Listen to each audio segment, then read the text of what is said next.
Здрасте. Ну что, 29 серия. Напомню, в этой серии мы должны будем пройти побочные квесты, прокачать наших героев. Кстати, сейчас я об этом подробнее расскажу.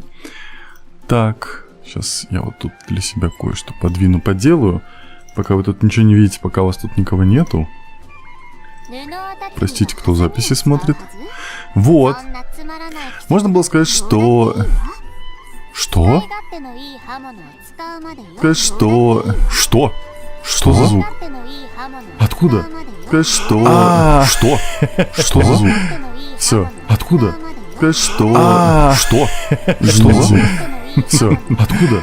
Сказать, что... Что? Что за звук? Все. Откуда? Сказать, что... Что? Что? Все. Откуда? Что происходит? Что? Все. Откуда?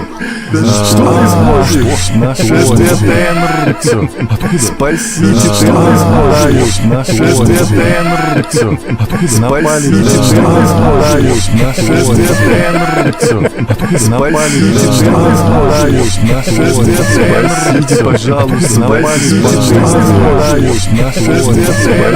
Спасите, пожалуйста. Напали. Что происходит? Нашествие ТНР. Спасите, пожалуйста. Напали. Нашествие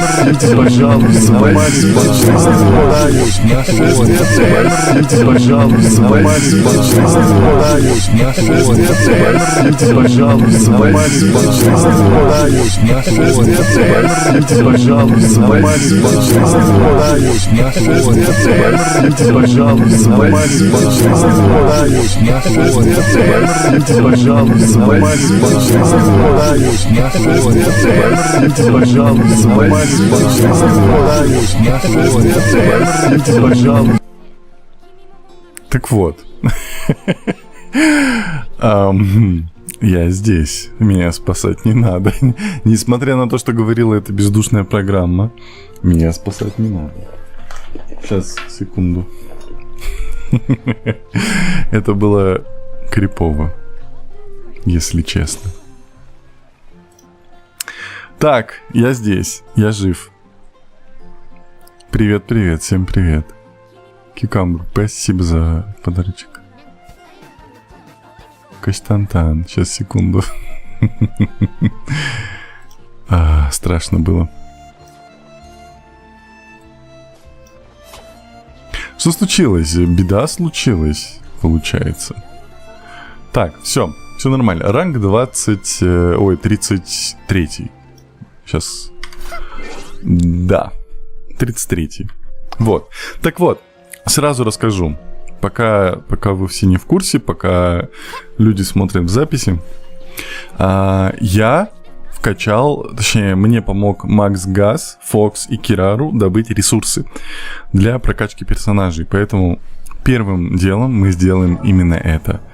Мы можем возвысить... Так, Чори мы не можем, потому что вот эти вещи трудно добываются. Но мы можем дехи возвысить. Мы добыли вот эти какашки, мы добыли вот эти вот штуки. Поэтому мы ее наконец-то возвышаем. А то у меня 20 уровня была. У меня противники уже 50 уровня. Потом мы добавляем вот так. И бах, она 40-й. Теперь она хочет... О, вот такие штуки. Но он у меня есть. Хорошо, что он у меня есть. Я ее возвышаю еще раз. И мы ее прокачиваем еще. Вот, 50 уровень дехи, наконец-то, спасибо. Теперь, мне не хватает вот этих штук, кстати, их можно создать, но, насколько я помню, они с боссов падают. И вот эти. Покупается за звездную пыль, мне нужно 12. Покупаем на все деньги.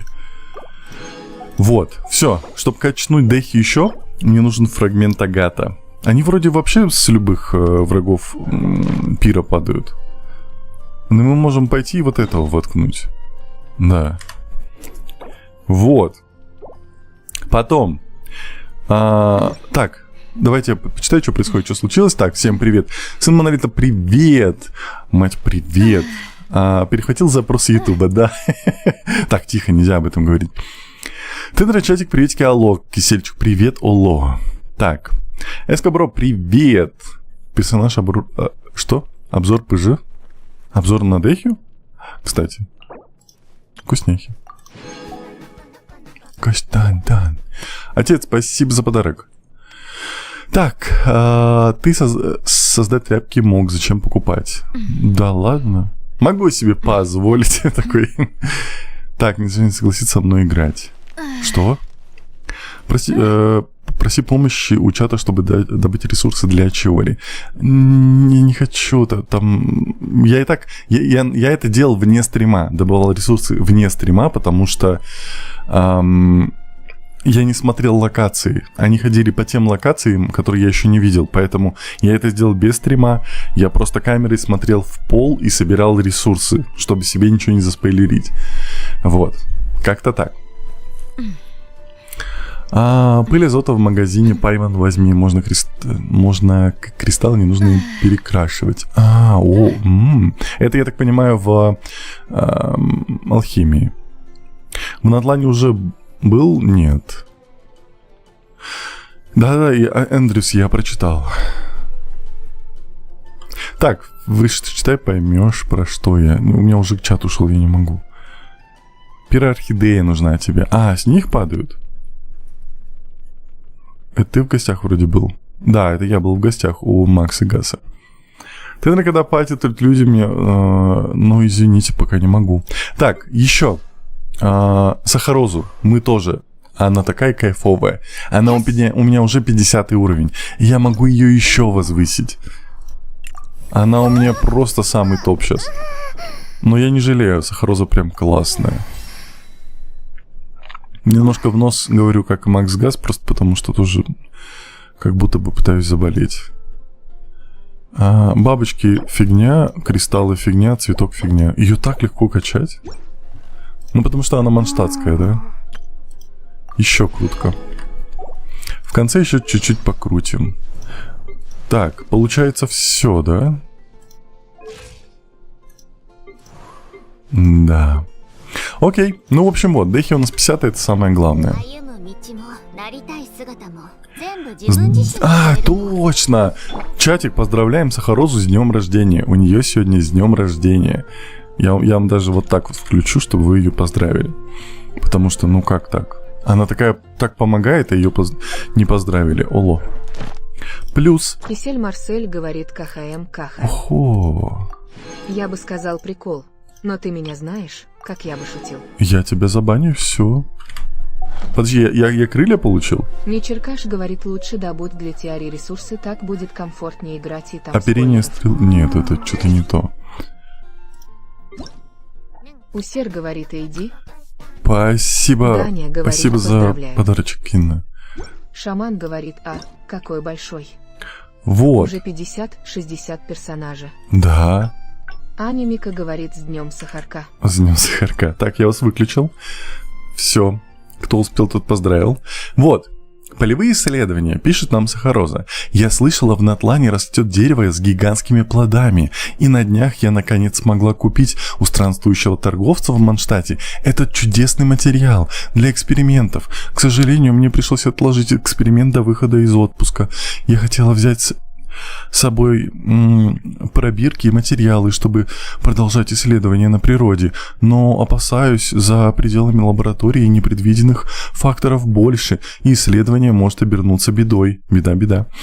Могу ли я попросить тебя побыть рядом и понаблюдать за тем, что происходит в Тигле? Я не знаю, что это. Даня говорит, Эшли. Ой, я же вас отключил. Халявная оружка есть. Или приходи посмотреть на результаты моих последних экспериментов. Уверяю, скоро я добьюсь 10-кратного увеличения подопытных материалах. Давай.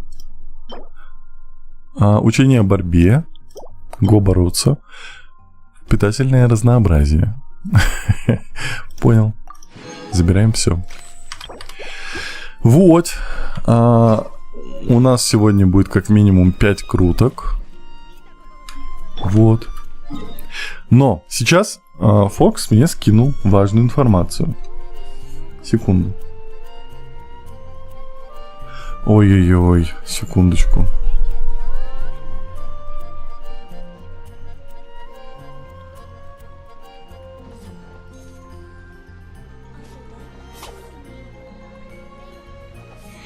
Так вот, Фокс мне скинул последовательность квестов, как их проходить, именно в моем случае.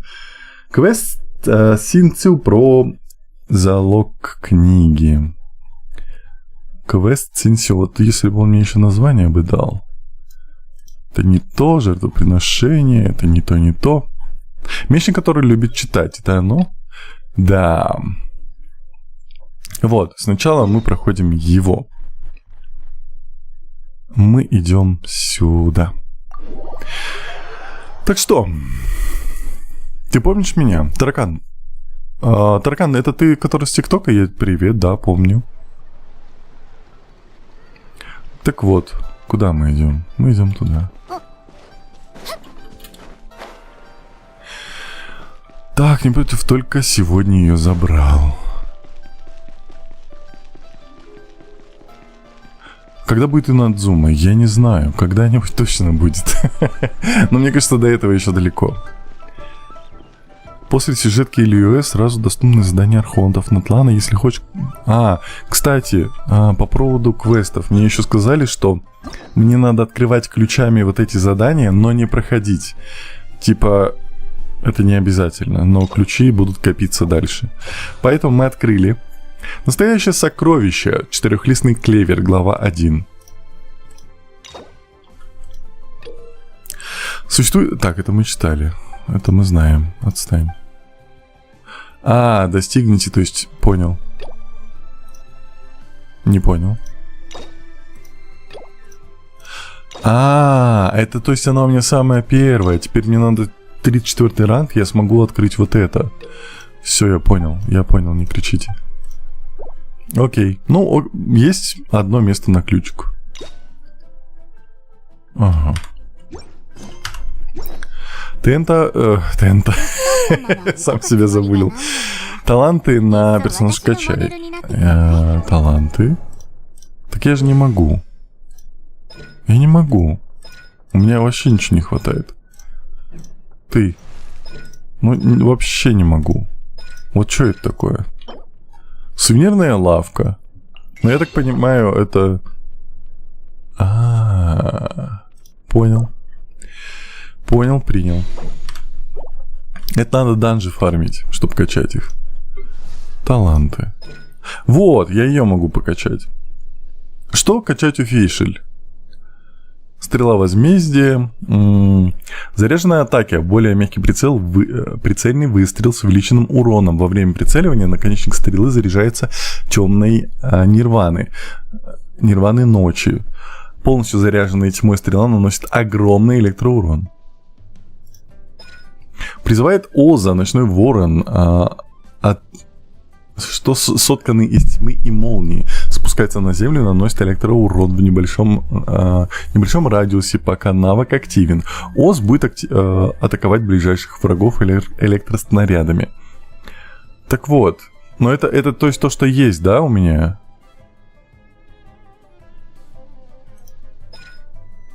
Чат, помогайте. Фишка 2 и 3 only.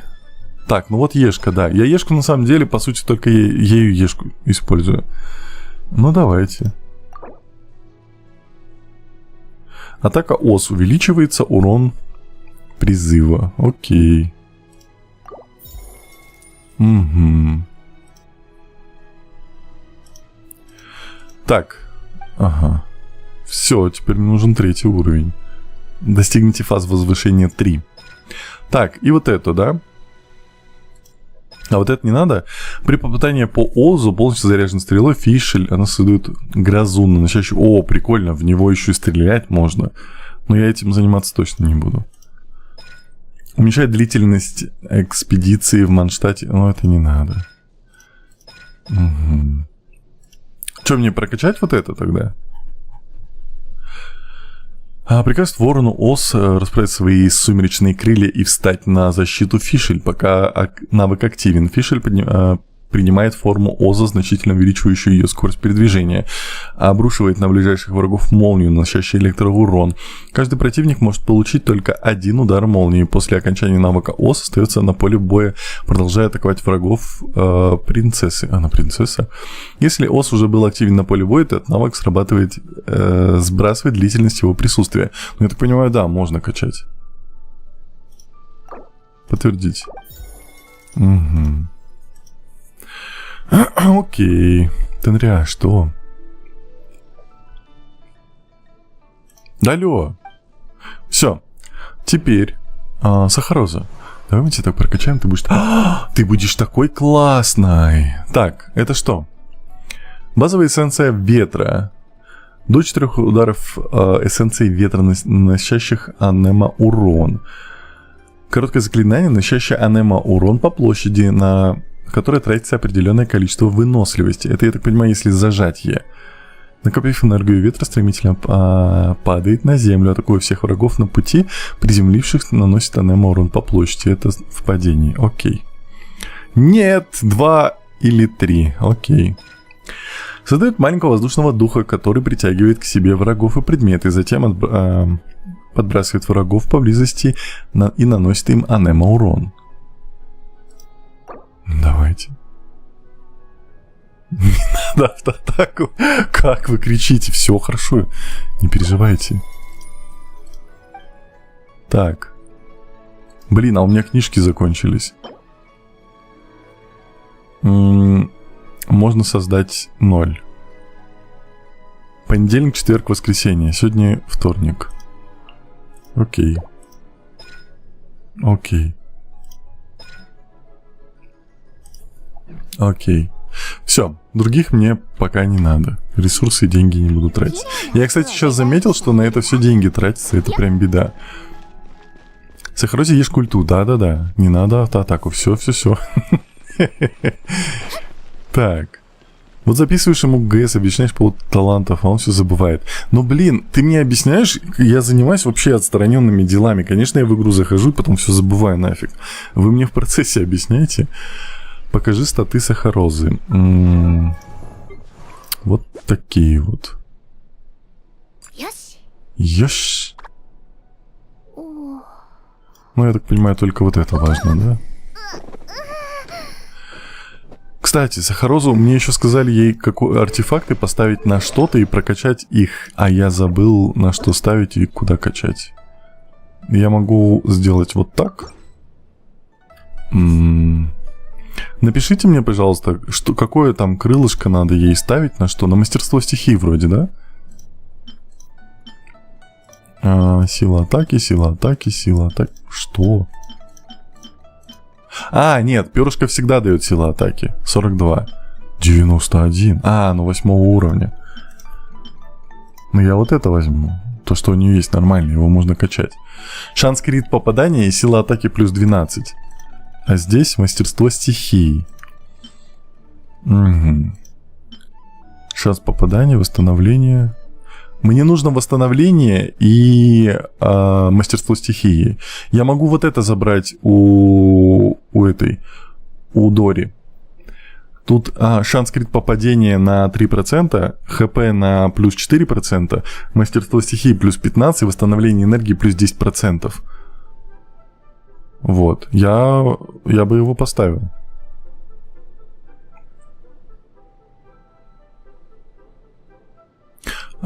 Кнопка совет. Атрибут, сила атаки, коэффициент выбора 100%. Нет, я понимаю, это же и так сила атаки. Я говорю, здесь основная упера по-любому это сила атаки. Это окей. Но снизу есть еще дополнительные плюшки, которые она дает. Я вот ее перечислил. Шанс крит попадения, ХП, мастерство стихии, восстановление энергии. Ставь.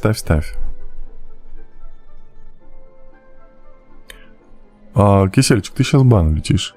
Сменить. Подтвердить. Вот. Так, перо и кубок, да? Совет. Мастерство стихии. Бонус анема урона и процент от силы атаки. Здесь нужно мастерство стихии. Окей. У кого мы заберем мастерство стихии? Сила атаки. Бонус пира. Крио, Гидра, ХП, сила атаки, защита. А разве бонус анема урона? Вот есть. Но мы качаем, получается, все в мастерство. На самом деле, я вот думаю, когда я нажимаю авто, чисто логически он должен подставлять, ну вот то, что в совете. То есть максимальное мастерство стихии должен выдать. Hello. Отдай. Помогите, говорит, какой ранг. 33 ранг. Кирару говорит, зайди в тега. Ну что такое? Шаман ну говорит, что? не грузи его этим. Там пока без разницы. Маленькие еще. Кисел говорит, да опять я что-то не так сделал, Краинг Фейсброк Айрнхарт.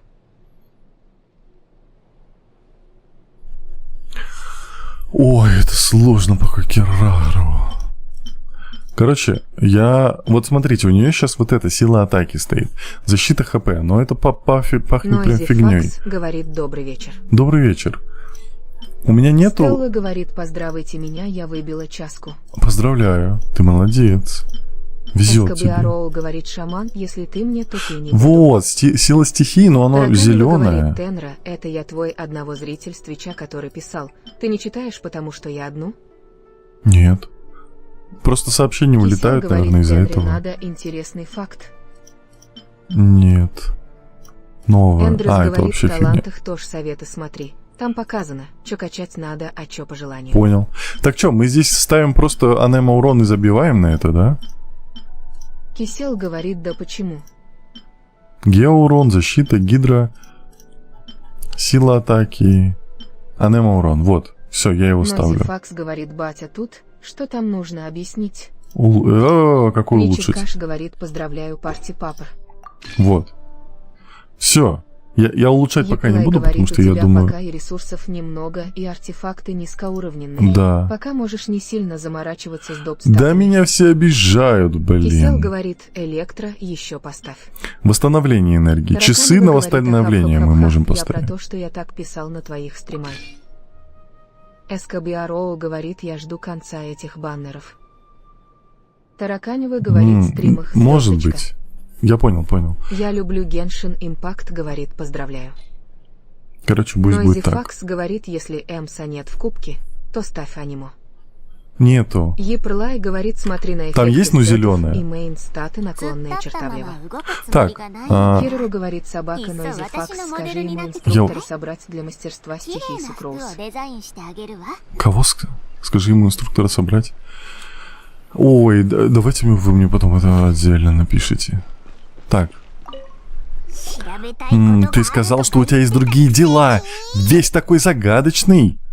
На самом деле ты просто пристроился в укромном месте и читал книгу все это время. Теперь понятно, чем занимается Мао Цайгун. Вы с Паймой рассказываете Цинцилла сделки ему... Я так и думал. Ты правда так и думал или просто выпендриваешься сейчас? Дальнейший план действий определенно ясен. Ой, секунду. Предельно ясен. Мы должны доставить это письмо в торговую гильдию Фэнью. Должно сработать. Спасибо за подарочек. По определенным причинам, которые я не могу раскрыть, у меня не получится помочь вам с этим заданием. Вам не нужно знать содержимое письма. Когда настанет время... какой ужасный почерк! У меня сейчас кровь из глаз пойдет. Это ты про мой почерк, да? Потому что у меня прям такой. Может, это какой-то древний шифр? Бедолага. Как я уже сказал, вам не нужно знать содержимое письма. Тот, кому вы его передадите, все поймет. Сабина, привет! Спасибо большое за подарочки. Ты уверен, что хочешь к ним обратиться? Это большая серьезная организация. С чего бы они стали нам помогать? Торговая гильдия Фэнью. В Лиюэ все только об этой гильдии говорят. Похоже, дела у них идут неплохо. Будет здорово заручиться такой серьезной поддержкой. Но с чего ты взял, что они захотят нам помогать? Не переживай. Насколько мне известно, им не чуждо благородство. А как только они прочитают это письмо, вне всякого сомнения, они тут же бросятся нам на помощь. Ты уверен в этом? Необходимо передать Моацай-гуну, преподать урок, которого он никогда не забудет. Самостоятельно нам с этим не справиться. Привет, хорошего вечера. Привет, Сабин. Спасибо большое. Флай, привет. Все хорошо, как твои дела? Моацай-гун самый раскрываемый в дейликах персонаж. Его годами ловят. Прикольно. К тому же я не хочу, чтобы кто-либо еще узнал о моей роли в этом деле. Почему нет? Ты же хочешь помочь Чану Девятому, верно? Творить добро и оставаться неузнаваемым – это провидение, достойное истинного рыцаря. Для меня воспоминание о содеянном – достаточная награда. Фриминет, привет. За каждую полученную каплю добра я должен вернуть целый ручей благодарности. Мне не нужна ни похвала, ни награда. Звучит замечательно, но, если честно, ты ведь просто хочешь почитать книгу, да? Прошу, передай это письмо представителю торговой гильдии Фэйюнь. Вы найдете его около глазурного павильона. Эй, прекрати меня игнорировать! Засранец. Так. Куда мы идем? Вон туда. Так. Alt-M. Так. Я помню, когда вышел тот самый шортс про гача игры. И то, как ты говорил, что гача для тебя... Ну да, было дело. Все хорошо, на паре сижу. О, Лёд, привет. Как твои дела? Кисел говорит привет. Ой, я все сломал, чат. Эшли говорит, ну тут твой ID не показывает. Так вот. Прошу прощения, мы явились к вам с просьбой о помощи. Наше плачевное положение подробно изложено в данном письме. Ты заговорила совсем как Синцю. Письмо? Вот оно что, опять. Опять? Ничего особенного, давайте прочитаем письмо. Неужели он правда может разобрать, что там написано? Этот почерк ни с чем не перепутать. Уважаемые гости, вы, вероятно, устали после тяжелого пути. Извольте отдохнуть в торговой гильдии Фэйюнь. Что? Не переживайте. Относительно вашего письма будут приняты соответствующие меры. Однако для этого потребуется некоторое время. Прошу вас, устраивайтесь поудобнее и наслаждайтесь видом на океан. Вскоре будет поданы закуски. Ура, вкусняшки! Вот это прием! Когда достопочтенные гости радуют торговую гильдию своим визитом, мы делаем все возможное, чтобы удовлетворить их потребности. Прошу, следуйте за мной. Спасибо за подписку. Так, тебя смотрю с того момента, пожалуйста, вспомни меня. Да я тебя помню. Ну, таракан. Ты еще на других стримах тоже был. Я думала, что у нас даже на порог не пустят. Просто я не могу все ники и имена запомнить, тем более, как правило, они периодически у пользователей меняются, и это вообще беда. Вас очень много, а я очень один, поэтому простите. Дело хорошо, я до сих пор болею уже месяц, а у тебя дела как? Лёд, это ненормально. Тебе надо уже в больничку, потому что месяц болеть нельзя. Это очень плохо. Наверное, простите за отсутствие, я говорила по телефону. Все хорошо, не переживай. Все хорошо. Кто бы мог подумать, что у нашего книжного червя такие связи. Спасибо за подписку. Так, секунду. Благодарю за проявленное терпение. Моацай-гун серьезный человек. Справиться с этим будет непросто. Чтобы в полной мере осознать свою неправоту, он должен испытать те же страдания, которым подвергся Чан Девятый. Моацай-гун и его бизнес напрямую зависит от Карляписа. Если нам удастся скупить всю доступную руду, то Моцайгун окажется в сложном положении. Без расходных материалов даже самый искусный ремесленник в Тайвате не сможет ничего сделать. Отличная идея! Должно преподать это... Что? Подпортить его отношения с Фатуи. Но Ливе — это огромный город. Неужели возможно скупить весь доступный корляпис? Задача действительно непростая. К тому же... Спасибо за подарочек. К тому же времени на нашей стороне. Во-первых, в городе есть несколько торговцев, у которых можно купить корляпис. Я отметил их местоположение на твоей карте. Во-вторых, рядом с разломом можно найти еще корляпис. Мы должны его купить. Так, чат, вопрос. Я упустил суть, что такое корляпис. Поэтому, пожалуйста, поменяй описание на Твиче. Блин, я уже не поменяю. Да? Блин, я так забыл. На самом деле, такой косяк. Короче, 2 недели болею, не долечилась. Вот снова болею уже 2-ю неделю. Очень плохо. Очень плохо. Так, секундочку.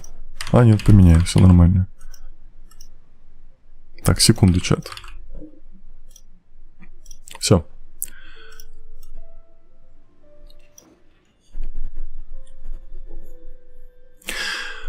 У тебя стрим под названием «Щупаем». Все понял. Так, Кисельчик, не выпендривайтесь. Ведите себя дружно, в конце концов. Корляпис — это такой ресурс, желтая руда, ты его собирал в мире. Да? Надо будет почитать. На самом деле, у меня большая проблема. Я забываю читать названия ресурсов и имена. Вот, допустим, вот этот чувак, я никогда его не запомню. И просто потому, что не прочитал его имя. А его имя Сюй. Вот. Так что... Вот. Наконец, у Чана 9 есть большая партия корляписа. Хорошо! 3 торговца в городе, 1 рядом с разломом, Чан 9. Само собой, все расходы покроет торговая гильдия. Как много монет! Хватит денег, чтобы снять этот ресторан на целый месяц! Торговая гильдия Фэйюнь не жалеет на это ресурсов. Поверьте, нам уже приходилось заниматься подобным. Вам нужно только заключить сделку. Транспортировку и прочие заботы гильдия возьмет на себя. Спасибо за подписку. Как только вы завершите все сделки по покупке руды, направляйтесь на торговый склад, на склад торговой гильдии Фэйюнь. Понял. Давай пойдем по порядку. Торговцы в городе разлом, напоследок Чан 9. Давай.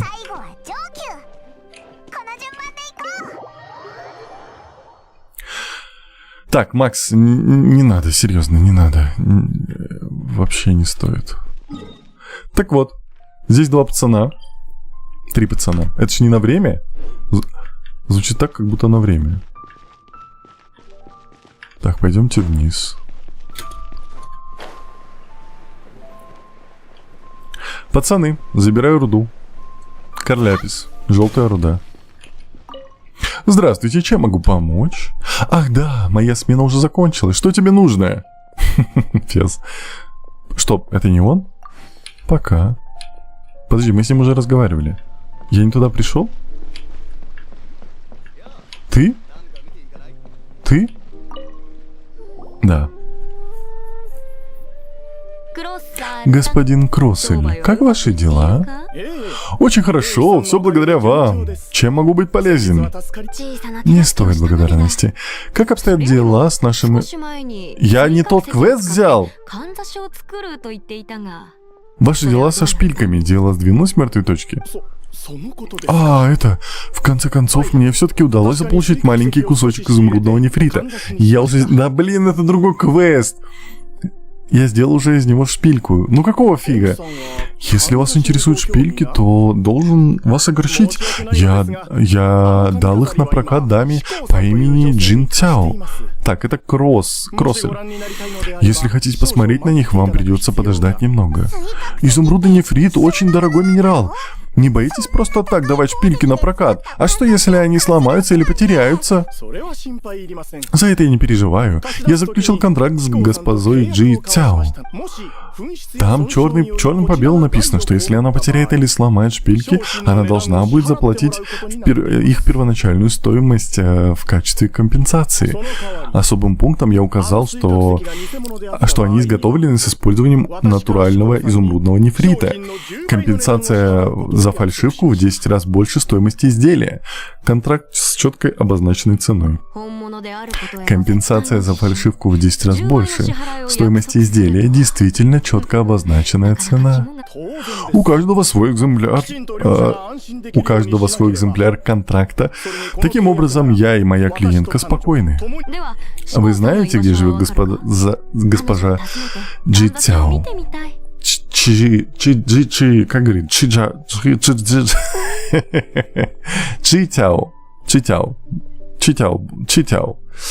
Цяо. Мы хотели бы навестить ее и посмотреть на шпильки. При подписании контракта она указала свой адрес. Я отмечу его на вашей карте. Большое спасибо, господин Кроссель. Мы пойдем навестим госпожу Чи Цяо.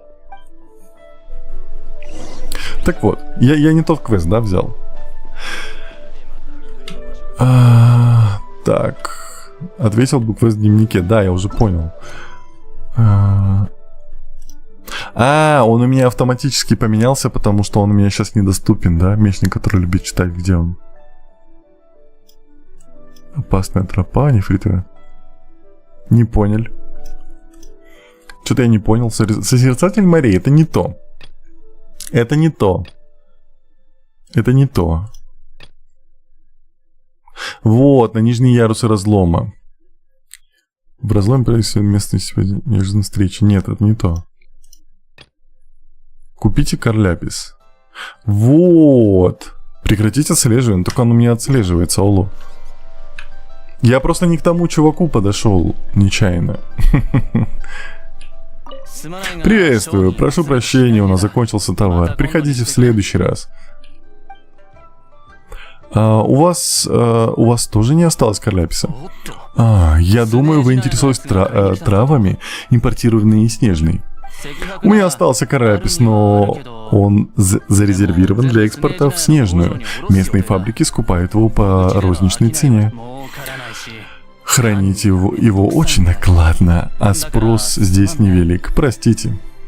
Что если я скажу вам, что мы выкупим весь ваш запас?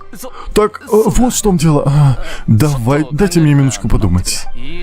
Хорошо, порука. Только не забудьте подписать контракт. Ужас, здесь в Лиюэ просто разбрасываются деньгами. Спасибо за подарочек, Макс. Так вот, теперь. Что это? Опять Кроссель? Нет, отстань, ты пес. Он пес? Да, он пес. Теперь нам нужно ниже. Я умру опять в воде, как всегда. Напугал. Что ты делаешь? Говори тише. Мы хотим купить у вас все запасы карляписа. Все запасы? Я хочу сразу предупредить, что несмотря на маленькие размеры моего магазина, поставщиков у меня очень много. Не стоит недооценивать объем карляписа, который я могу продать. Просто назови, сколько карляписа вы хотите приобрести. Поверь, весь запас не скупить. Я здесь от имени торговой гильдии Фэньюнь. Торговая гильдия Фэньюнь имеет дело... Так. Фэньюнь? Чего вы сразу не сказали? Тогда у меня к вам нет вопросов. Я немедленно доставлю все свои запасы карляписа в гильдию. Только подпишите вот здесь. Блин, такой развод, вот это все подписывать. Интересно, а мы деньги даем или мы почки сейчас продаем без палева? Просто минус почка и все.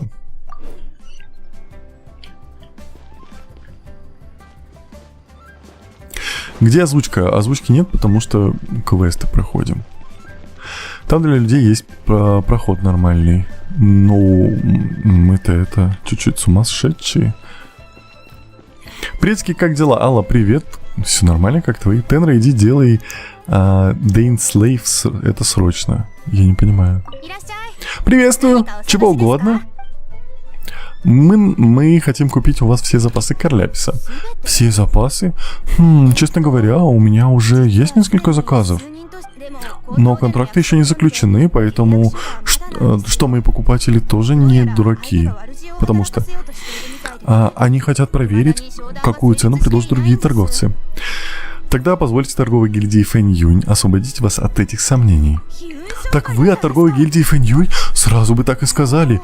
Кажется, коммерческой обстановке в Лиюэ снова грозят перемены.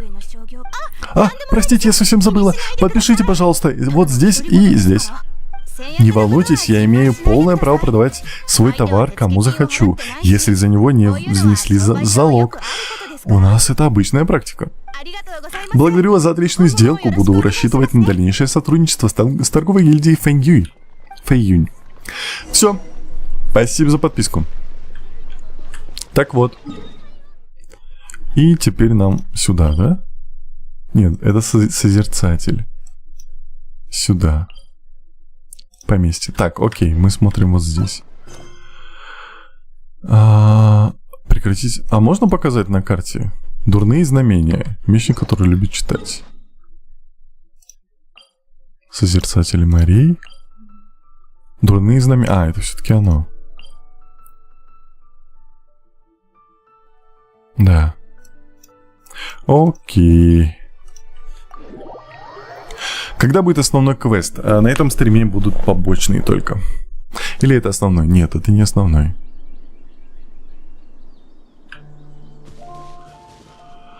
Отправь пакет щедрости, хочу проверить. Окей, вот вам пакет щедрости. Я такой щедрый, вот вам пакет. Целый пакет. Так, секунду. Пакет щедрости. Вот вам пакет щедрости на 100 монет. На 20. На 10 победителей, потому что у вас 20. Вот. И нужно поделиться трансляцией. Это правильно понимаю? Я могу только на 50, окей. Отправить. Все отправил.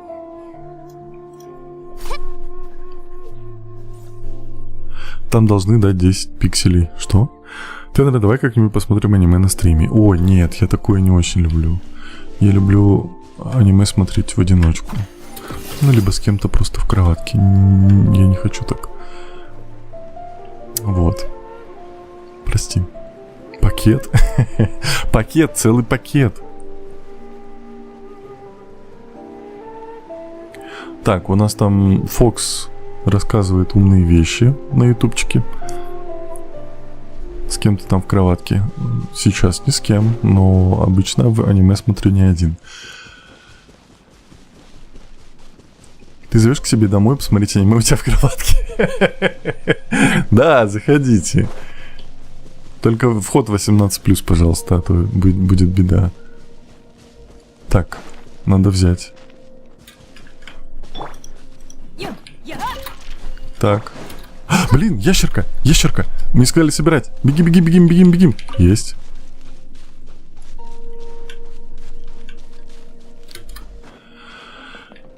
Забери тогда нас всех в кроватку. Алло, какую кроватку, маленький еще? Можно в дырочку? Как в дырочку пройти? О. Не стонай. Вот. Так, тут пацаны. Там пацаны, везде пацаны. Окей. Ой, пацаны, а мне к вам. Го дружить. Мама меня незнакомый тетенька в кроватку зовет. Да никто тебя не зовет. Это все Кирару шалит. Я-то чё? Чё, пацаны? Карляпис есть, а если найду? Сахароза, делай дела. Делай дела. Кью нету. Ну тогда еще вот так. И еще вот так вот. Сюда этих засранцев.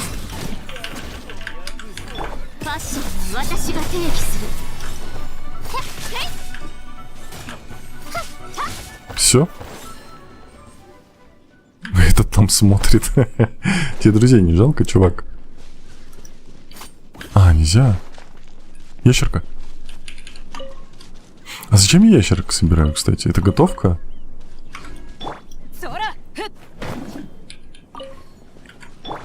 Тенра, какая дырочка? Ну там дырочка была. Я же не виноват.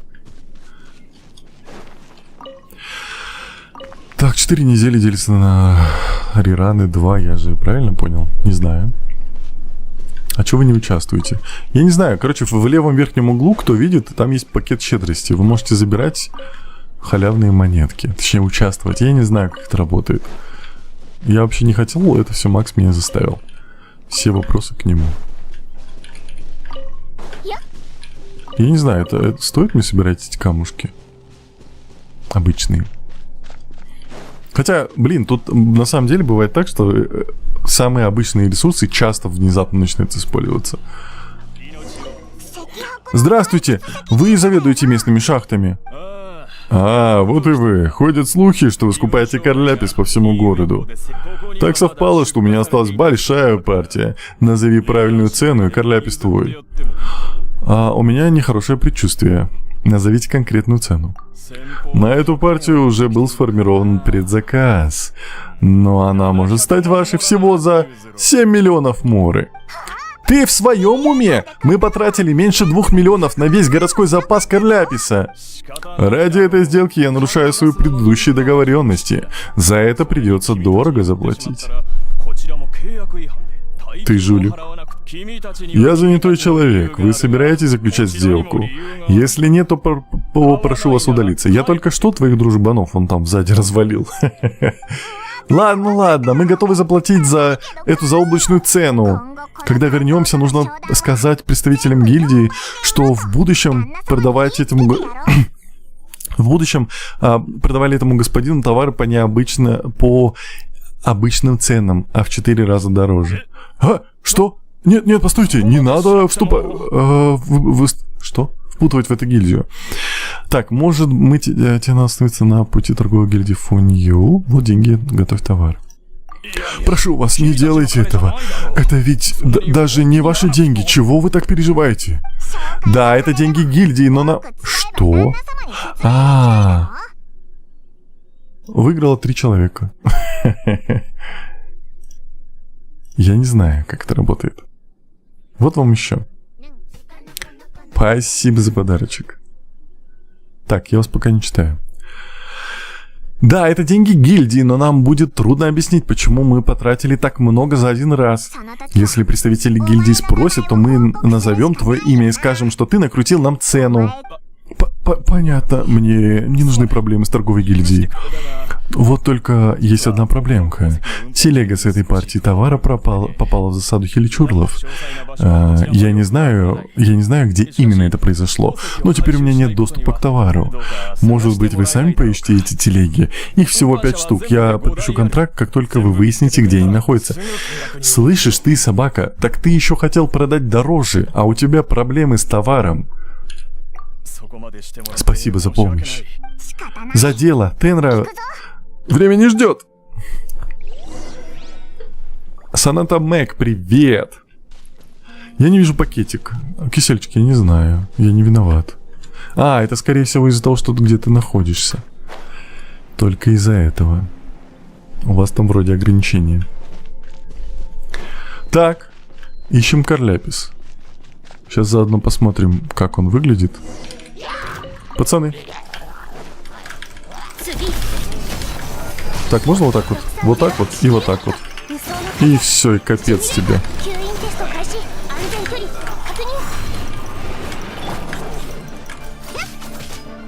Все. Сахароза решает. Эй. Я сказал, Сахароза решает, уло. Решает проблемы. О, телега. Стоп. Стоп. Ты кто? Ты зачем не умер? Спасибо за подписку. Телега. Да, это все карляпис. Мы нашли его. Давай сделаем пометку на карте, чтобы позже люди торговой гильдии его заберут. Окей. Спасибо за... Ага. Спасибо за подарочек. Что такое? Пацаны, что у вас тут такое? Интересно.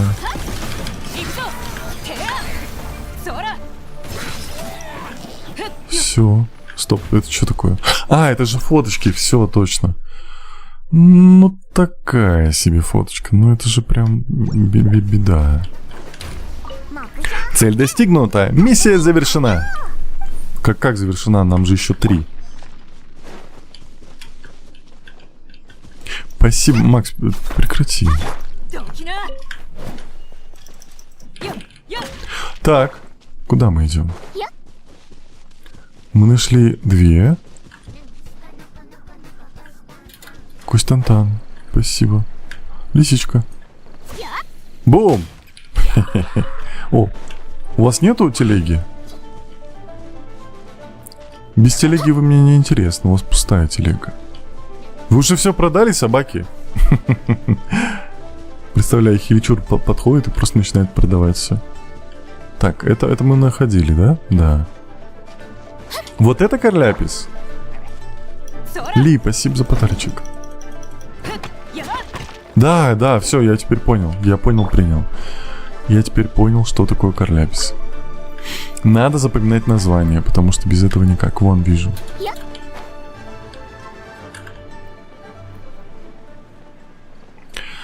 Шиканака-нака-нака Костантан. Да, именно так и пел.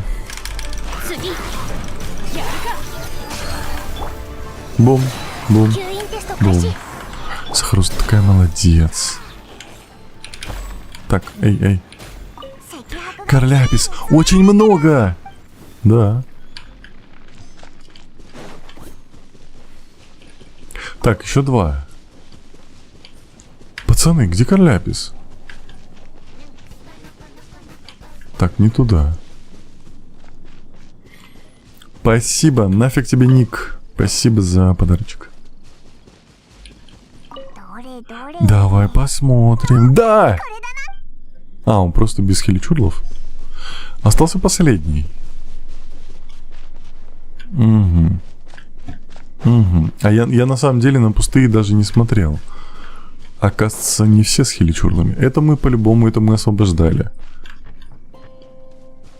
Ага. Что? Ой, ТикТок, не буль меня. Вот этот пакет вообще никто не взял.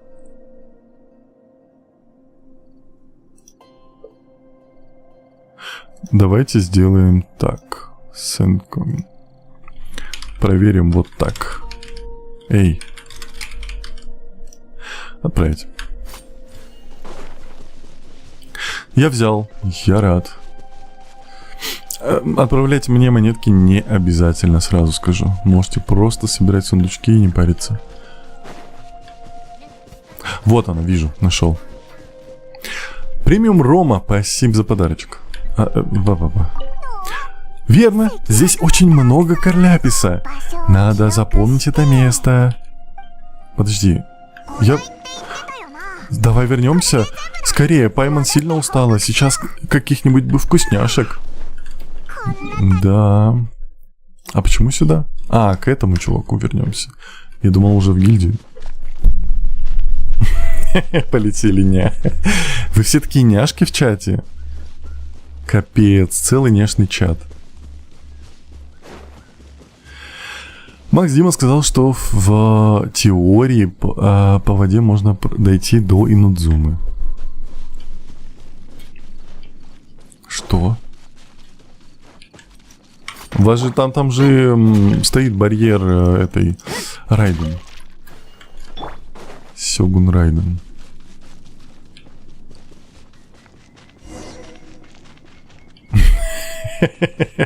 Уже с восклицанием. Хотя поняла, они единственные, кто может что-то кого-то здесь. Вот, здесь отмечено расположение всех 5 телег. Теперь мы можем заключить сделку? Замечательно, спасибо вам. Давайте подпишем контракт. Надеюсь, вам удастся замолвить обо мне словечко перед своим боссом. Так, ты не выпендривайся, ты засранец. Готово! Ой, отличная... Мы отличная команда! Я нечаянно нажал F. Наша конечная остановка Чан 9. Окей. Не, Кисельчик, у тебя это просто не. Ты за это ничего не получишь. Элойка, привет! Как твое самочувствие? Так, ты чё?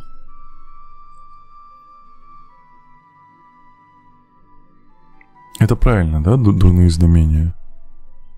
А торговую сделку с Фатуей, да. Мы идем сюда.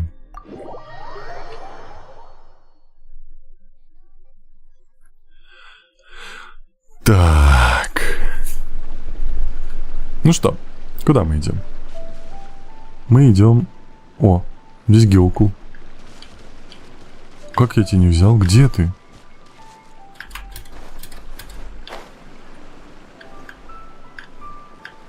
Где-то внутри?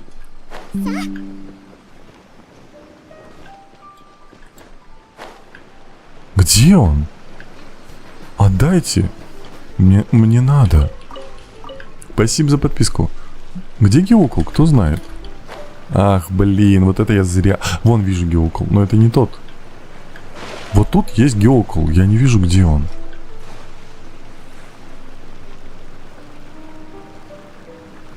Вот я на него смотрю, он как будто в здании внутри.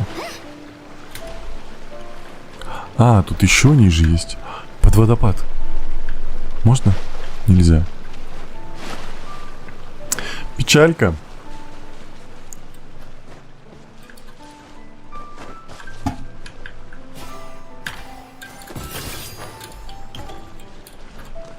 Сейчас заберемся. Бедный Кирару и там читается. Чатится. Да, Кирару там на расхват. О, сундук. Я с ума сошел? В небе его нету. Чат. А, серьезно. Вот засранец. Спасибо за подарочек. Все. Слезь. Короче. Так. Спасибо за подарочек, Лёд. Нам... Сюда? Вот вы стримите, а я на трению собираюсь. У меня... Печаль. У меня есть от силы 10 минут на покушать. Давай, приятного аппетита. Не опаздывай на трению. Тренит хорошо.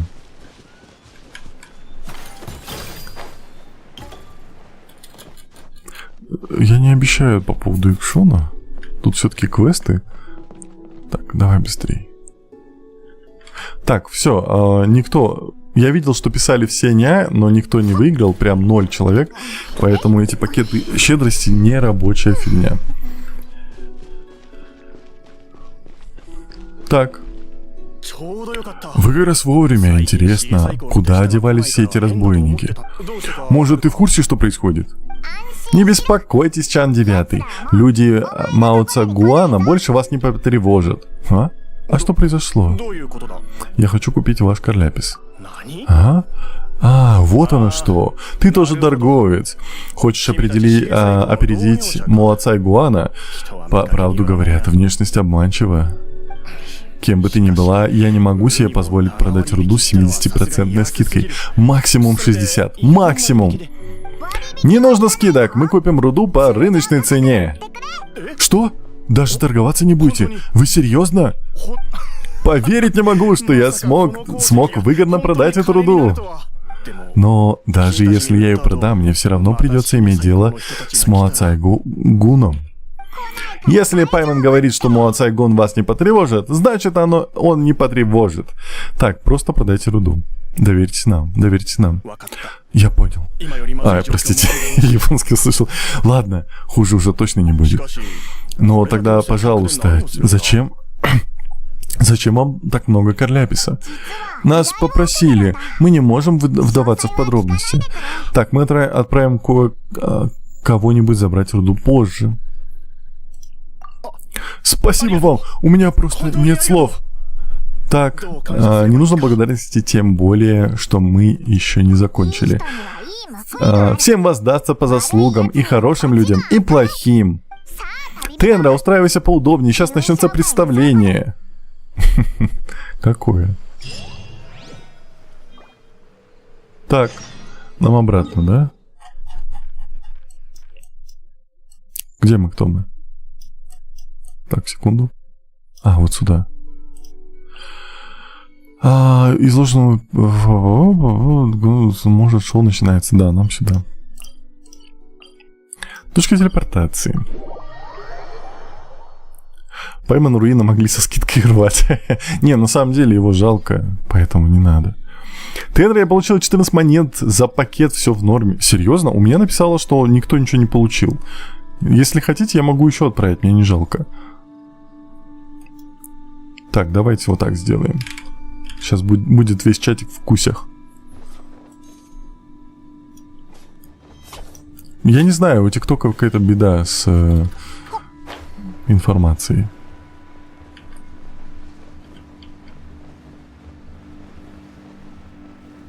Так, тебе ее бы на превьюшку так забрать.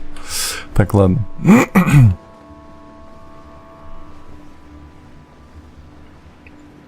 В воздухе же я не сделаю превьюшку.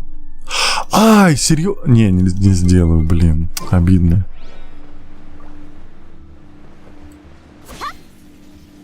Бум! Кусь-кусь-кусь полетели. Отлично, финальный акт этой драмы не удается без... Этой драмы не удался без вас обоих. Вот именно, мы сделали всю работу. Напомни, что именно сделал ты? Я использовал это время, чтобы с головой погрузиться в легенду о разбитой алебарде. Я дочитал книгу и получил удовольствие от каждой страницы. Алебарда Цзи и меч Бисе, Миар и Вэйян... Ох, как трудно. Неожиданный поворот в 5-м томе заставил меня лишиться дара речи. Но это было великолепно. А то, что произошло в 6-м томе, я лучше воздержусь от комментариев. Только такой неординарный автор смог бы написать столь невероятно затягивающую историю. Но какое это отношение имеет к Муацангуну? Никакое, я просто поделиться с вами своей печалью по поводу отсутствия в наше время талантливых писателей. Так, ты все продумал? Тебе понравилась концовка книги? Да, надеюсь, что у вас здесь тоже все хорошо закончится. Что происходит? Я не понимаю, а? Объясните мне, о каком грандиозном финале идет речь? Только подумай об этом. Муацангун ищет Карляпис по всему городу и не может найти его. Его охватывает паника, ведь без Карляписа его контракты прогорят. А если он не сможет выполнить контракт, Фатуи очень на нем разочаруется в нем. Затем он узнает, что в его неудачах виновата торговая гильдия Фэйюнь. Он придет в ярость. Муацайгун обладает огромной властью в мире бизнеса. Никогда никто не осмелился перебегать ему дорогу. Поэтому, вне зависимости от того, хочет он мести или решения проблем, он обязательно станет... Так это были вы! Это вы помогли Чану Девятому! Смотрите, кто к нам заглянул. Я обошел весь город в надежде купить Карляпис, но сразу я догадался, что гильдия скупает всю руду. Карляпис сложно назвать редким минералом, но внезапно его стало не найти во всем городе. Мы всего лишь помогали нуждающимся. Мы не смогли пройти мимо творящейся несправедливости. Это абсолютно нормальная реакция. Кажется, вы говорили, что еще не все кончено. Вы даже не представляете, что вас ждет. Мастер, прошу вас. Ну давай. Ой, не, тебя не хочу. Так, где мастер? Сейчас я этому мастеру. Где ваш мастер, пацаны?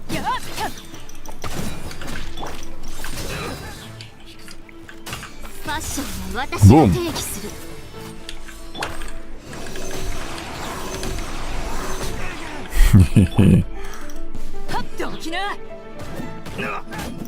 Все. Где мастер? А, вот он. Го дружить. Как говорится, был мастер. И все.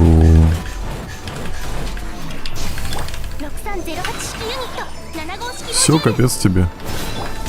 Ты зачем ушел оттуда? Я тебя бил же там. А, все. У тебя какая озвучка? У меня японский. Впечатляет. Вы умеете сражаться. Я не вижу смысла продолжать эту битву. Их силы уже на исходе. Прикончи их. Позволь мне напомнить, что с Фатуей тебя связывают исключительно деловые отношения. Я не позволю тебе решать личные проблемы руками моих людей. Что? Но, господин, я всего лишь пытаюсь выполнить наш контракт. Занимайся этим сам. Нет, не уходите! Простите! Постойте. Господин, что вы здесь делаете? Вы ранены? Все в порядке, спасибо, я цел, только благодаря этим ребятам. Господин? Господин? Ты наследник торговой гильдии Фэйюнь?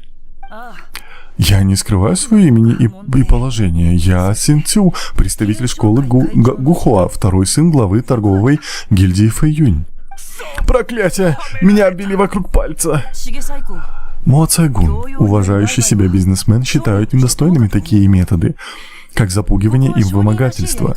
Предлагаю теперь вести дела по моим правилам.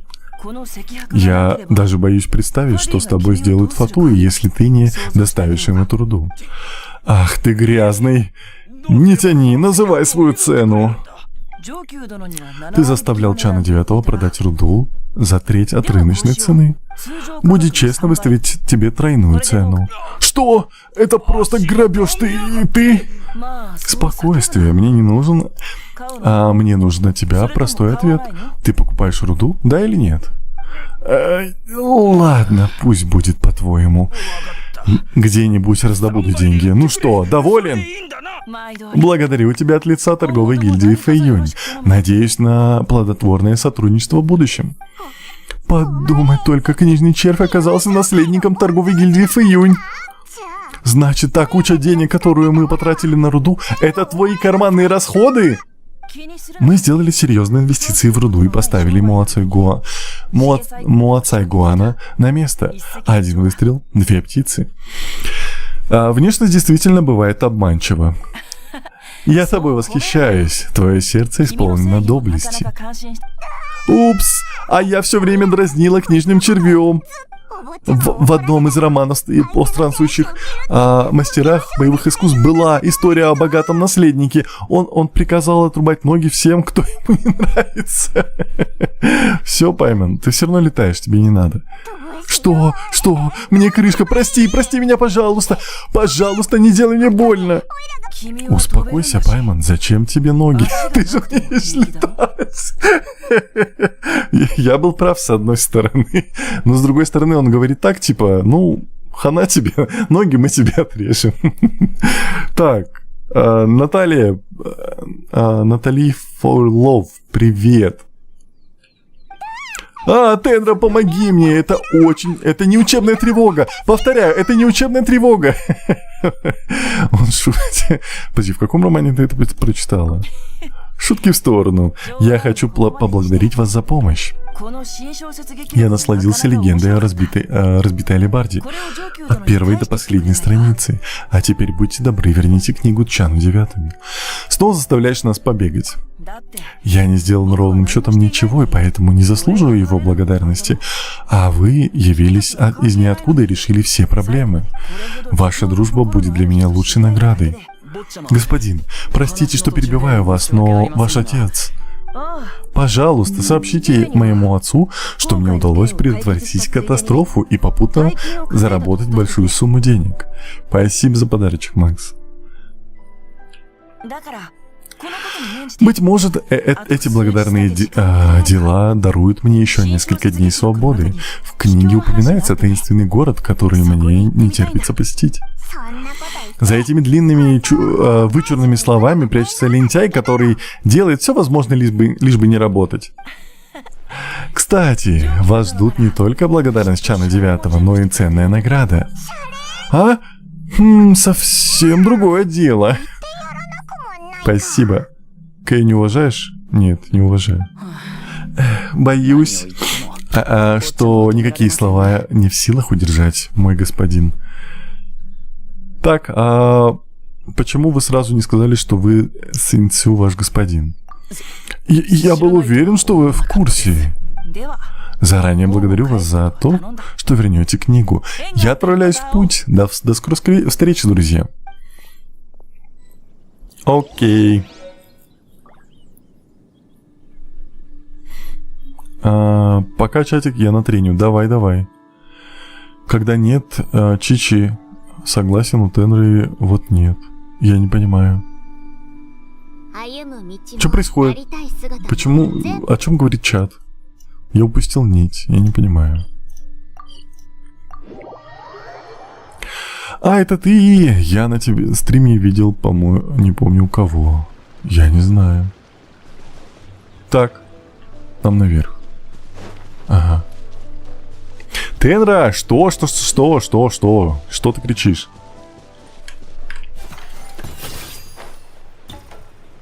Репутация была на этой неделе? Да, была. Я сделал. Ты модером еще был? Нет, я ни у кого не модер. Ну, я модер только у Макса Гаса. Если у него, то да. Вот и вы! Сегодня утром я выкупил всю свою коллекцию. Я уверен, что вы приложили к этому руку. Спасибо. Благодарю вас от всей души. Это пустяки, рады помочь. Не говори так. Вы даже не представляете, как много для меня это значит. В былые времена семья Чана была одной из богатейших в Лиуэ, но когда я принял по наследству управление семейными делами, череда финансовых неудач поглотила наше богатство. С тех пор я Что это такое? Это что, бан? Это бан, да?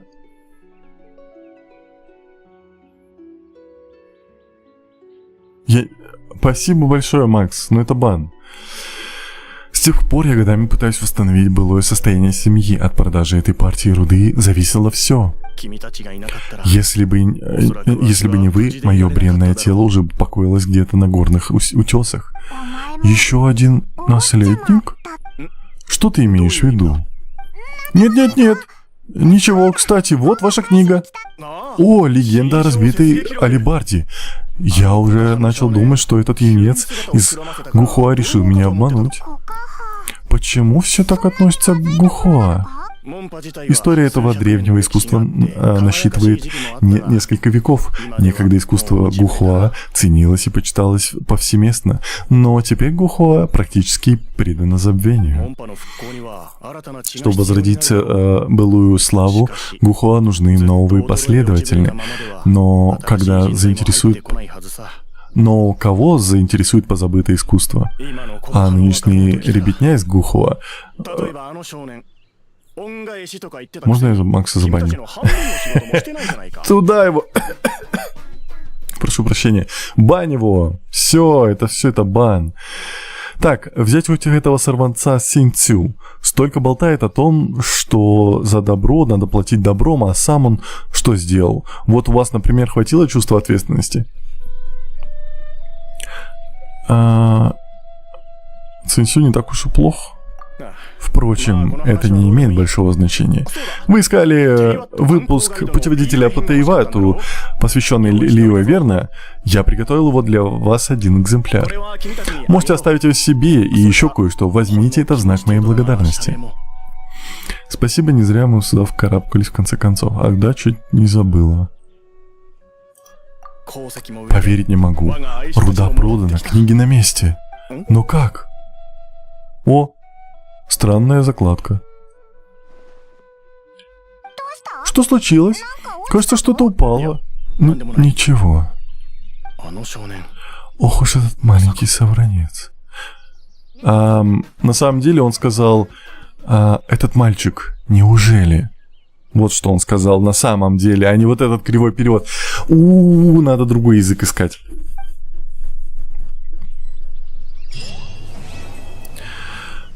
Выполнили.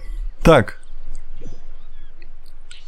О, нет, система уведомления системы. Только не это. Блок. Так. Ставь корейский. Да, я корейский вообще не знаю, поэтому будет проще. Ой, прости, не хотел. Так, разблокирована отличная работа. Что? Перевод с Китая идет, играй на китайском. Надо на китайском играть, все равно, вот его не буду понимать. Все переводят по-своему. Да капец, блин.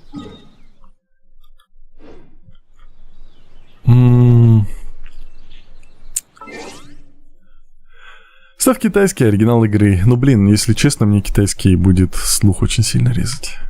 Так, что я делаю? Под что там следующий квест какой? Па-па-па-пам, секундочку. Квест на чайник. Квест на чайник. Я ж так понимаю, это... Спасибо за подписку. Жертва предна... Это я не могу. Задание. Призыв 7, полная чаша. Вот это? Чайник безмятежности. Да. Окей, погнали.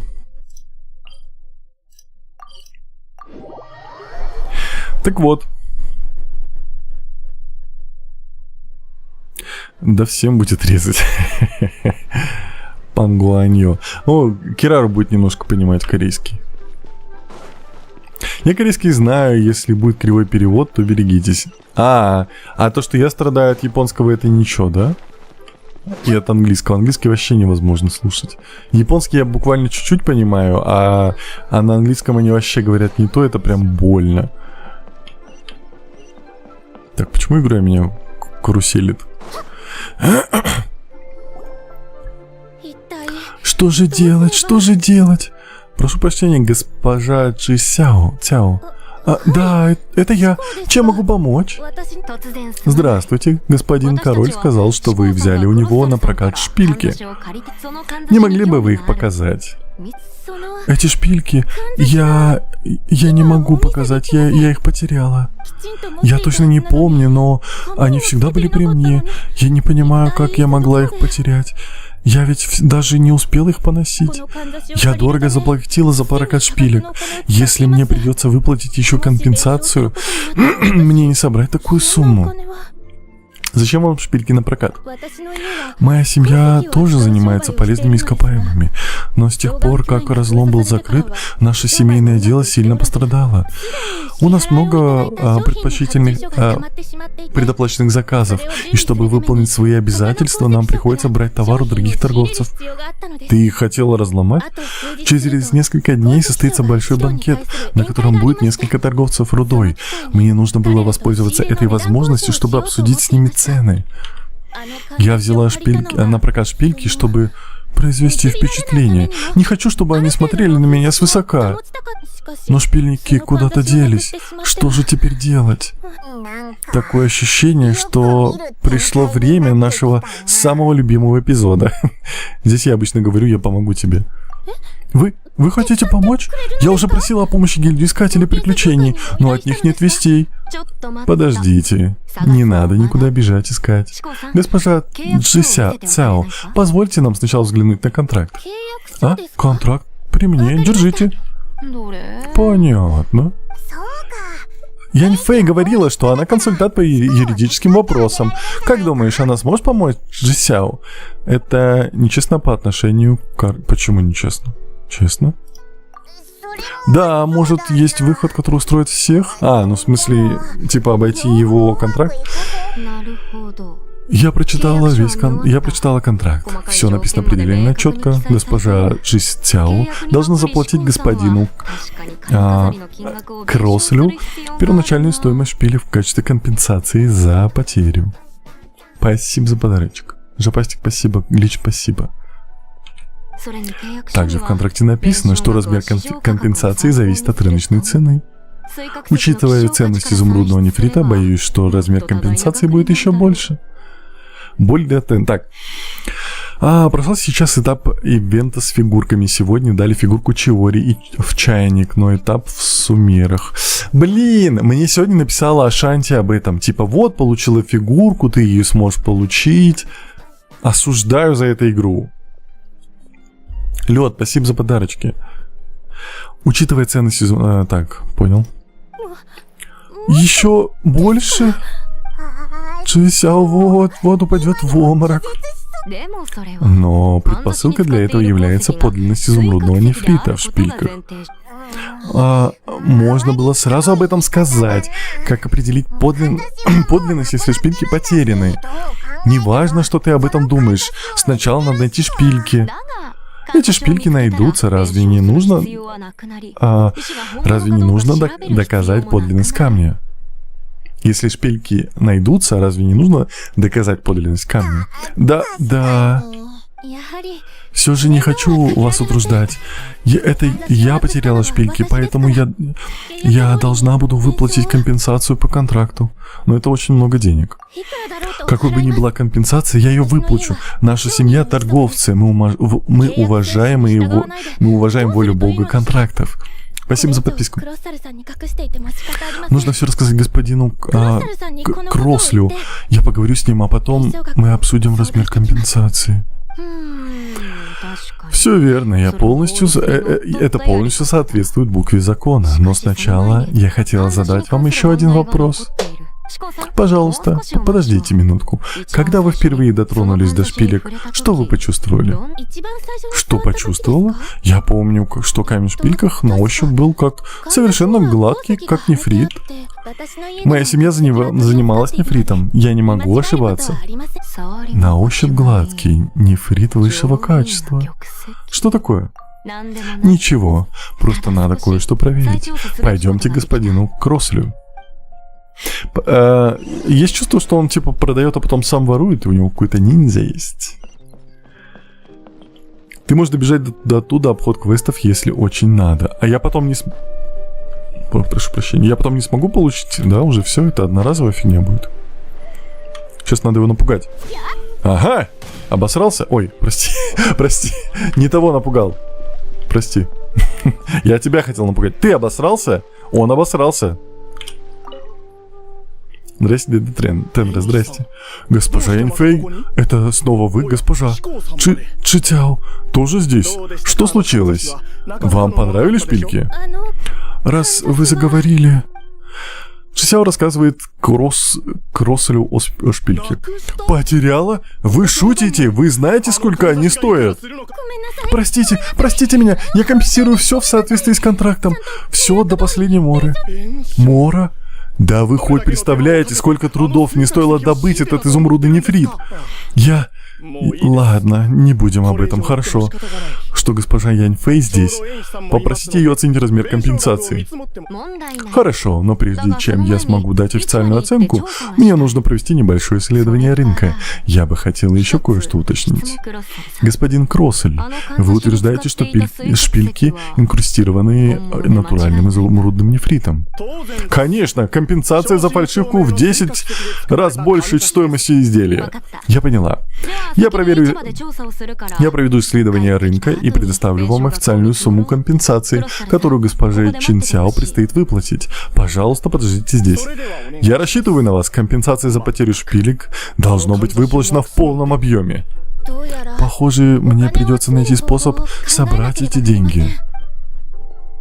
Госпожа Цяо, подождите, я хочу вам кое-что сказать. Здесь неудобно говорить, поэтому давайте найдем место, где мы сможем присесть и все обсудить. Так, по факту мы не знаем так на китайском имена, так понятно. Так, да, конец через 5 дней. Ты забрал предыдущие? Кого предыдущие? Какие? Что? Я ничего не понимаю, я ничего не делал. Куда? Куда идем? Туда.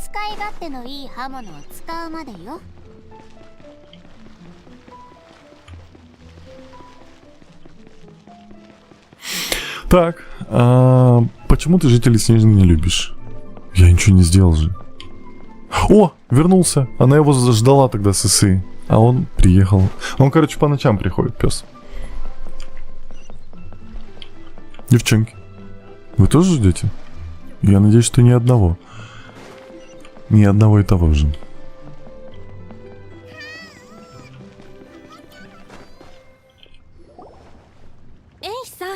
Госпожа Инфэй, вы хотели меня видеть? Вы пришли насчет компенсации? Нет. Я по другому вопросу. Есть вероятность, что камень в шпильках не изумрудный нефрит. Не изумрудный нефрит? Что вы имеете в виду? Вы хотите сказать, что нашли их? Я не из гильдии искателей приключений. Я не занимаюсь исполнением неблагородных, отнимающих время поручений. Я не знаю, говорила ли вам бабушка, что изумрудный нефрит... Спасибо за подарочек, Ли. Добывают глубоко под землей, и что он содержит в себе концентрированную элементальную энергию. Если простые смертные контактируют с ним, то в лучшем случае они заболевают, а в худшем могут испытать изменения личности. Он никак не может быть на ощупь гладким. Госпожа Джицао, а вы чувствовали себя плохо, пока шпильки были у вас? Нет, все было как всегда, никаких необычных ощущений. Странно. Ранее почувствовали ментальный отпечаток у господина Кросселя. Если мои догадки верны, то изумрудный нефрит все еще у него. Если так, то мы должны пойти и разоблачить его прямо сейчас. Мы не можем этого сделать. Если мы попытаемся разоблачить его прямо сейчас, то он ни за что не сознается и просто выставит нас за дверь. Отделается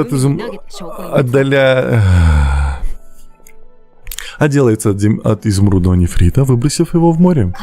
А потом потребует от госпожи Джицао компенсацию по контракту, а сам ничего не заплатит. А нам придется перевернуть весь вверх дном и молиться, чтобы шпильки нашлись. Какое подробное описание. Ты так красочно все описала, а пойман кажется, что тебе уже доводилось бывать в подобных ситуациях. Я провела много таких дел. Это самый простой и грубый способ решения проблемы. Я знаю, несколько более деликатных способов. Когда-нибудь я тебя научу. Госпожа Инфэй, вы так хорошо знакомы с подробными делами. Согласитесь ли вы мне помочь? Прежде чем я помогу вам, госпожа Джицао, я не могу читать эти имена. Джицао. Подпишите этот контракт. А? Зачем нужно подписывать контракт? Слово «контракт» звучало столько раз. Похоже, что Ян Фэй придает контрактам больше значения, чем другие. Это официальное поручительство. Все, что было до этого, просто дружественные консультации. Чтобы продолжить расследование, нам нужно подписать официальный контракт. Любое неподкрепленное контрактом поручительство является ненадежным. Спасибо за подарочек. Хорошо, я рассчитываю на вас, госпожа Инфэй. Не беспокойтесь. Сначала подпишите вот здесь, укажите свой адрес. Здесь тоже надо подписать. Еще надо поставить подпись на 5-й, 7-й и последней странице. Теперь используйте эти чернила, чтобы поставить отпечаток пальца. Это подписание контракта? Зачем столько страниц? Выглядит довольно сложно. Все готово. Теперь квартира наша. Стоимость услуги не изменилась и также указано в контракте. Можете взглянуть. Я уже посмотрела, меня все устраивает. Лед, спасибо за подарочек. Ти, спасибо. Контракт составлен в 2 экземплярах. Один я даю вам, а другой оставляю себе. Нужна моя помощь? Пока не нужна. На первый взгляд дело хлопотное, но с ним будет легко справиться после прояснения некоторых деталей. А вы никогда раньше не сталкивались с таким расследованием? Не упустите эту редкую возможность. Госпожа Яньфэй, почему вы согласились мне помочь? Мы тоже ищем изумрудный нефрит, и я видела элементальный отпечаток у господина Кросселя. Возможно, у него действительно есть изумрудный нефрит. Если он действительно сделал из него украшение, то это зацепка.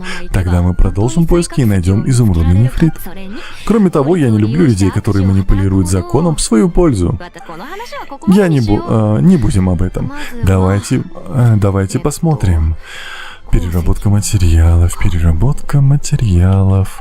Нашла! Сначала надо сходить к Шитоу, хозяину загадки нефрита. Если господин Кроссель обработал камень в городе, Шитоу его единственный вариант. Ли, спасибо за подарочек. Так, сделал шоколадный блин. Я в канаве. Все. Это вот так вот, знаете, подписали контракт, а потом хоп, и вы уже в канаве, а не в квартире. Подпишите здесь, распишите здесь, отпечаток здесь, здесь распишитесь кровью, и все. Приятного блинчика едения тебе. Так. Что происходит в чате? Мне по кайфу с вечера роллы остались. Приятного роллоедения.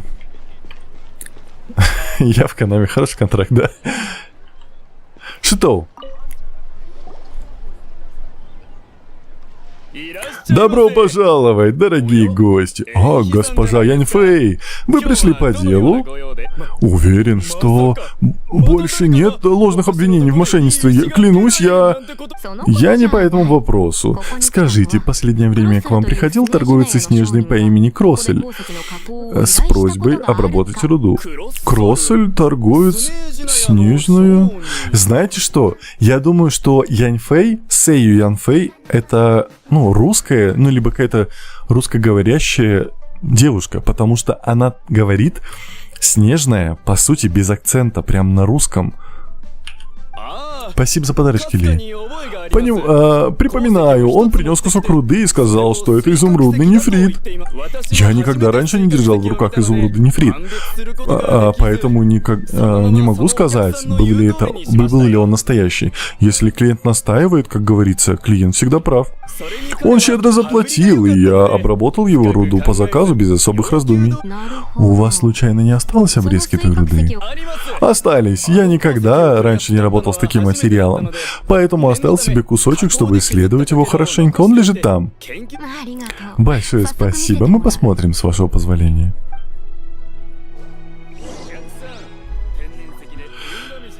Так, щупать.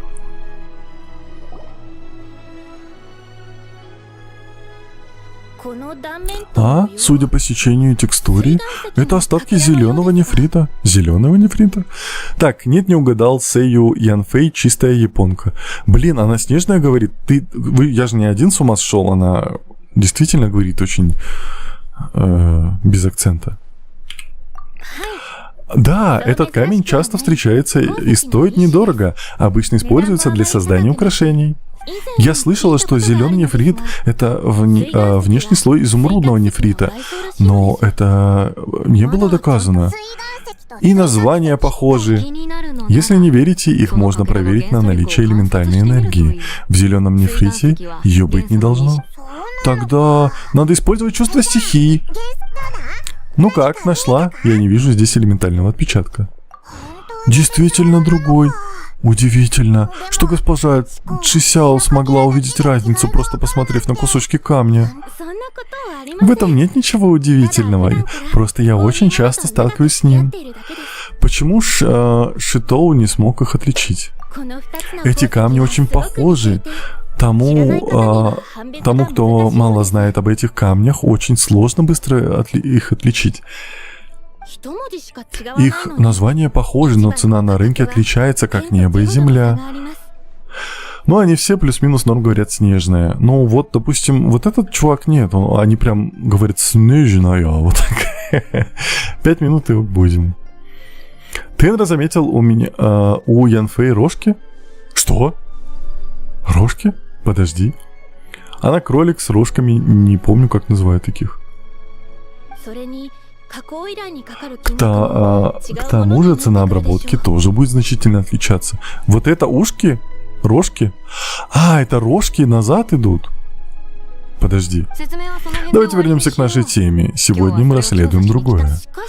Не будем сейчас о Шитоу, но зачем господин Кроссель?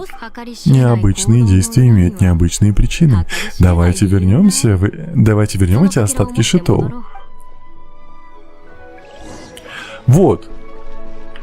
Шитоу. Госпожа Яньфэй, вы Не могли бы вы подтвердить еще раз, что минерал, который принес господин Кроссель, действительно изумрудный нефрит? Да, все верно. У меня есть рабочая запись. Здесь четко написано: кусок изумрудного нефрита ждет обработки. В таком случае у меня больше нет вопросов. Я могу взять эту запись и обрезки руды. Конечно, но зачем они вам? Для личного пользования. И еще прошу вас поставить подпись на этом документе. Этот документ служит доказательством того, что это действительно остатки руды господина Кросселя. Вы можете внимательно ознакомиться. Хорошо, господин Фэй, я могу задать еще один вопрос? Кто на этот раз создает неприятности? Нет никаких неприятностей. Просто нужно кое-что прояснить. Большое спасибо. Я возьму остатки руды и документы. С этими доказательствами Кросс точно не отвертится. Этого далеко недостаточно. Нам нужны более убедительные доказательства. Вот это рожки назад.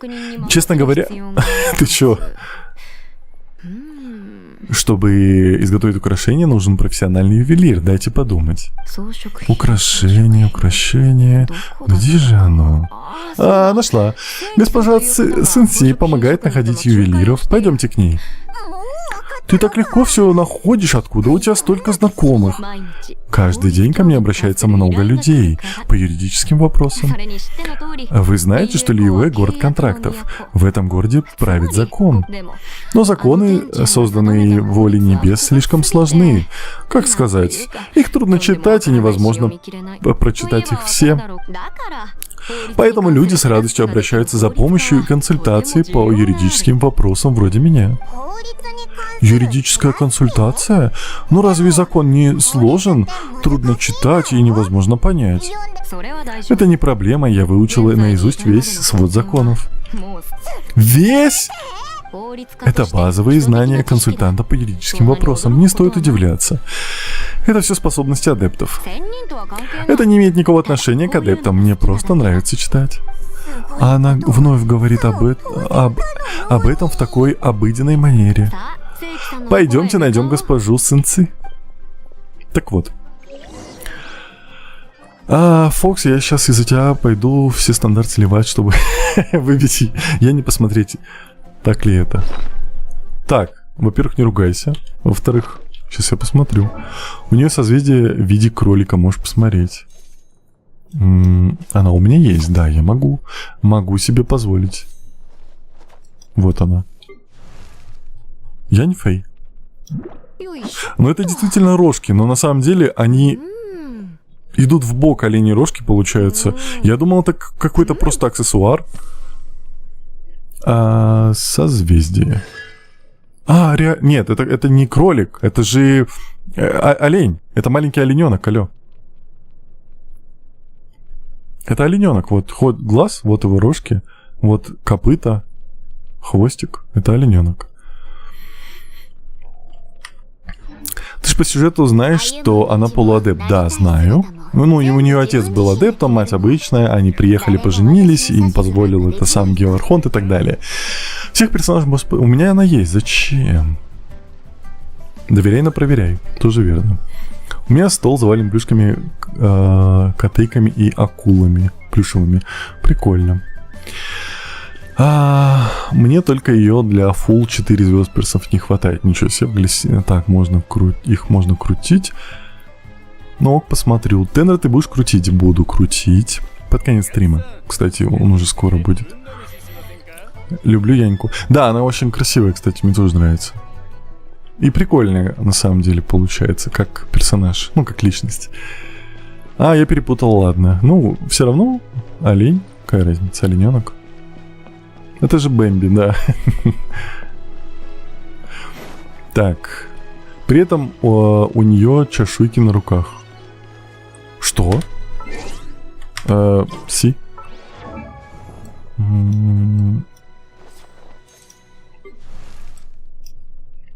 Да, вижу. Вон. Это не чешуйки, это какие-то татушки. Хотя похожи на рыбьи чешуйки. Непонятно. Надо будет, кстати, потом почитать про персонажей. Нажми о персонажа название созвездия. Там название созвездия. Ой. А, нажми о персонаже. Яньфэй. Созвездие. О персонаже. Созвездие. Волшебный зверь.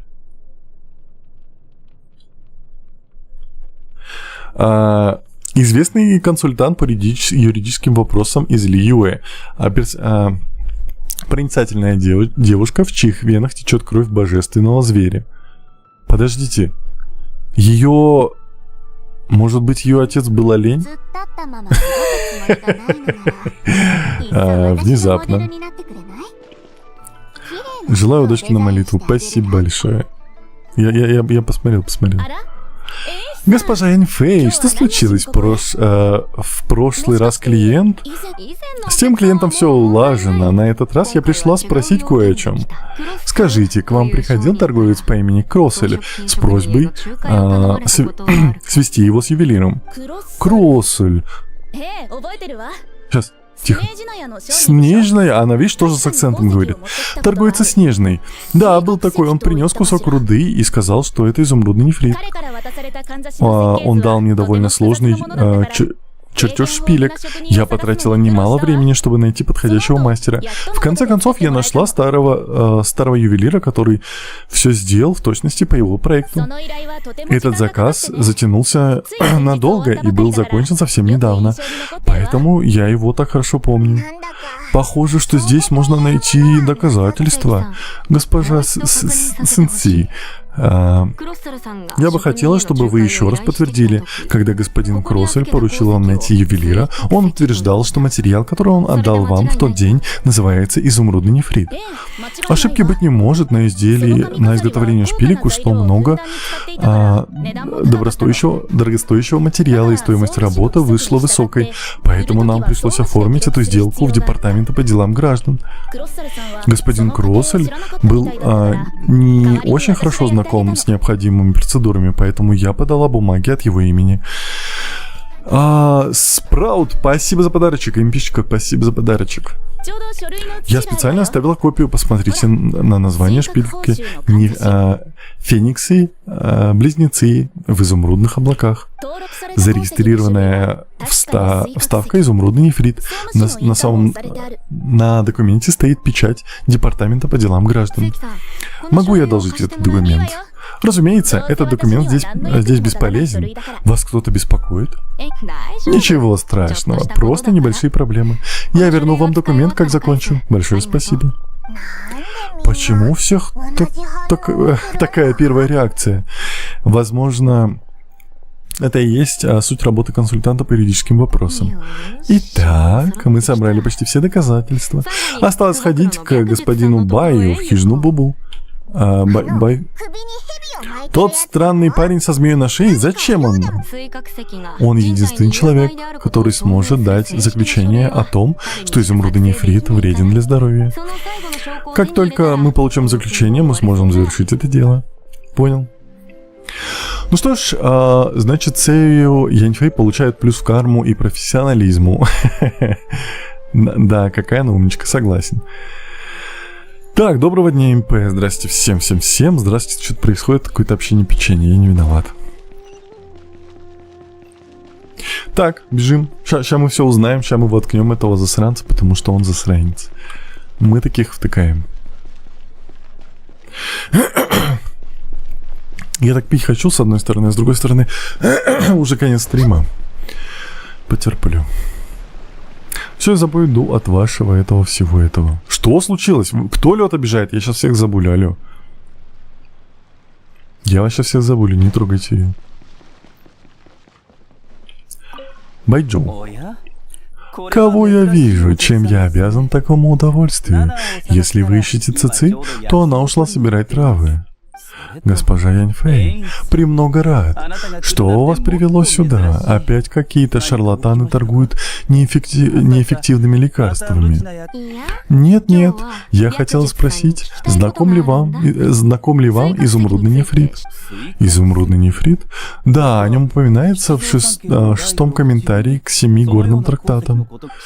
В 7 горным трактатам говорится, что он вытекает из каменного мозга гор и и что приносит бедствие любому простому смертному, кто к нему прикоснется. Он изобилует элементальной энергией, поэтому при длительном контакте с ним не обладающие глазом Бога люди в лучшем случае заболевают, в худшем у них происходит изменение личности. Их состояние только ухудшается со временем. Знаете что? Изменение личности значит люди, которые добывают его в теории, мы можем найти какие-нибудь шахты, где там такие зомбаки из-за вот этого всего. Есть поговорка: без дела во дворец не ходят. Если сама госпожа Яньфэй пришла спросить меня, я полагаю, вы хотите, чтобы я дал заключение о фармакологических особенностях изумрудного нефрита, не так ли? Так и есть, господин Бай. Благодарю. В истории Яньфэй о персонаже озвучивания узнать больше о Яньфэй. Она говорит, что ее отец адепт, но так как она родилась в мирное время, то контракт с Властелином Камня не заключила. Понял. Это всего лишь заключение, мне ничего не стоит.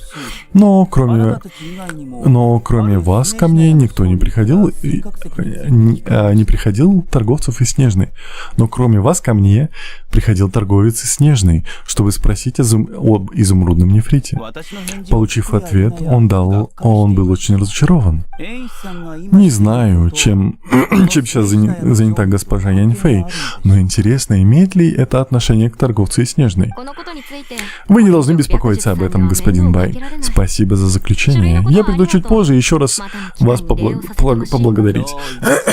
Вы очень любезны. Всего доброго. Этот господин Байджу все такой же, у меня от него мурашки. Или я не права, он как будто пощупывает тебя словами. Это что, это я? Я могу пощупывать словами. Господин Бай всегда был таким. Мы собрали достаточно доказательств. Давайте найдем Кросля. Так.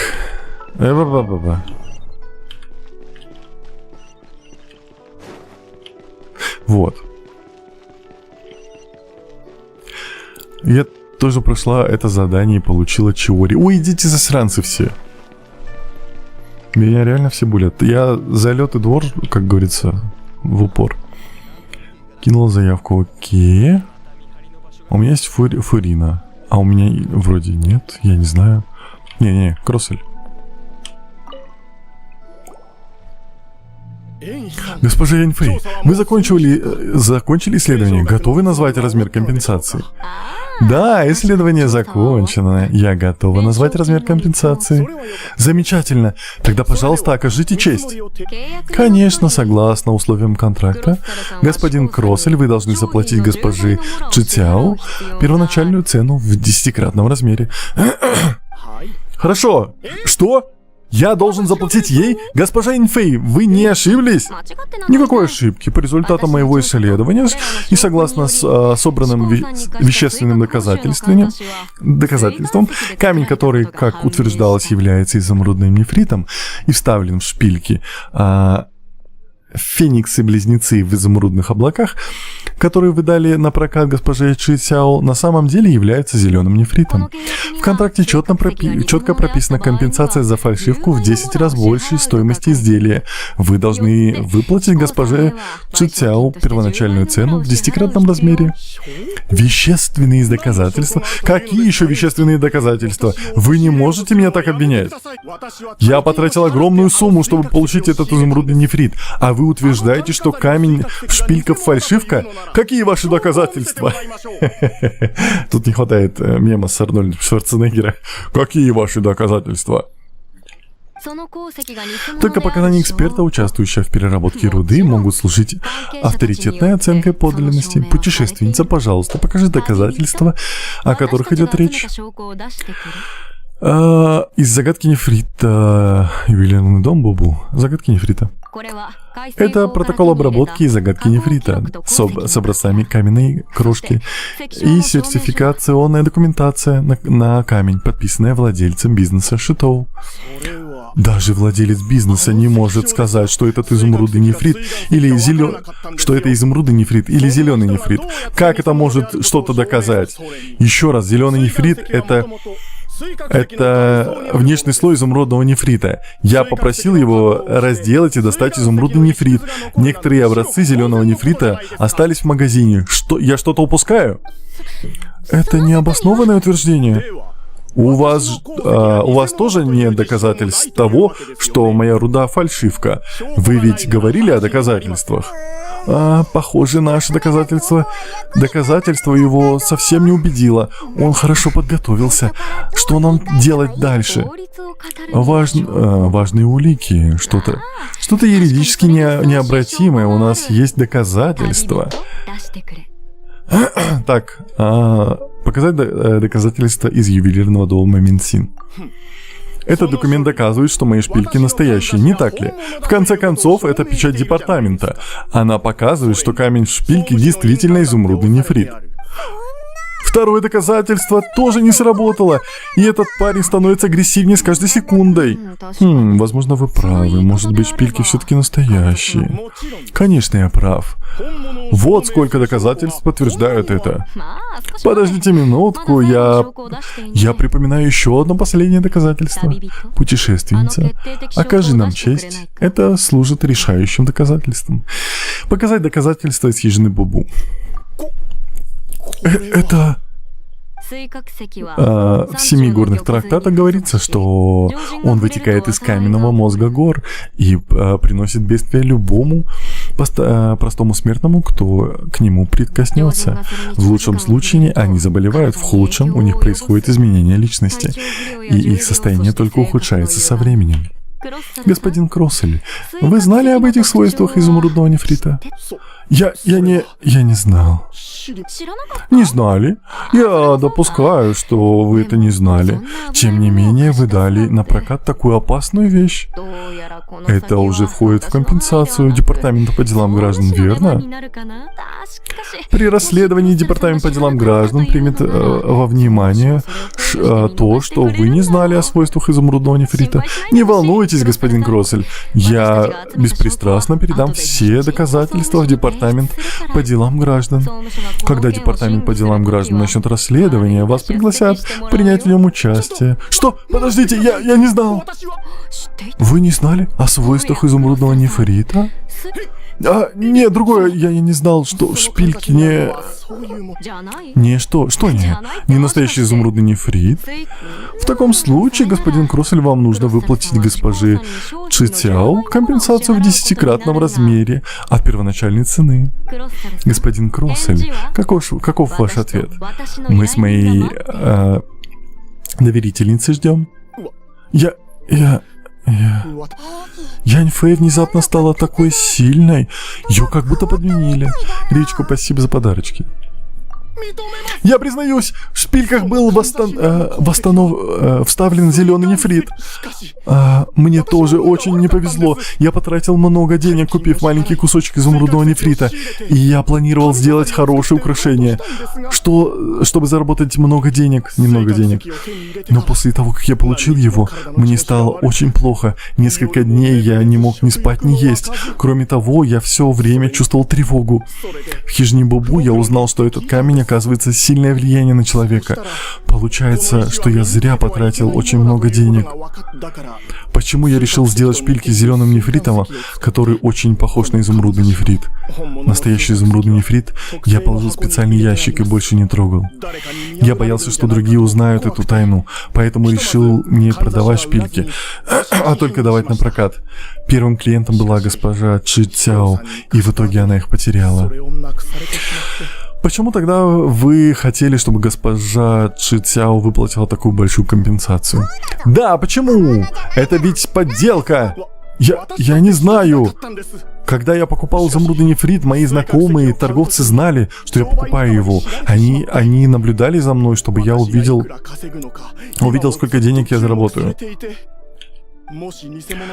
Если бы стало известно, что я продал шпильки с фальшивым камнем, моей репутации торговца пришел бы конец. Ладно, хватит причитать. Меня это не волнует. В соответствии с контрактом вы должны компенсировать госпоже Цзяо сумму в 10 раз превышающую первоначальную стоимость. 10 раз. 10 раз. Господин Кроссель уже готов упасть в обморок.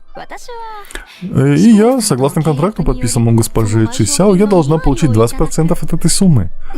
20%? Изумруды нефриты и то стоит дешевле. Мне не нужно столько денег. Несмотря на то, что изумруды нефрит в шпильках фальшивый, я ведь действительно их потеряла. По-человечески я должна заплатить господину Кросселю. Госпожа Цисяо, вы... И еще, господин Кроссель, если вам не нужен тот кусок изумрудного нефрита, я бы хотела его забрать. Таким образом мы закроем взаимные долги. Что? Это я... Хорошо, забирайте его. Больше никаких страданий из-за этого камня. Госпожа Инфэй, этого достаточно в качестве оплаты? Хотя это противоречит правилам, этого будет достаточно. Госпожа Инфэй, большое спасибо за помощь. Я зайду позже, чтобы еще раз вас поблагодарить. Не стоит благодарности. Я должна спросить, госпожа Чицяо, вы достигли взаимопонимания с господином Кросселем?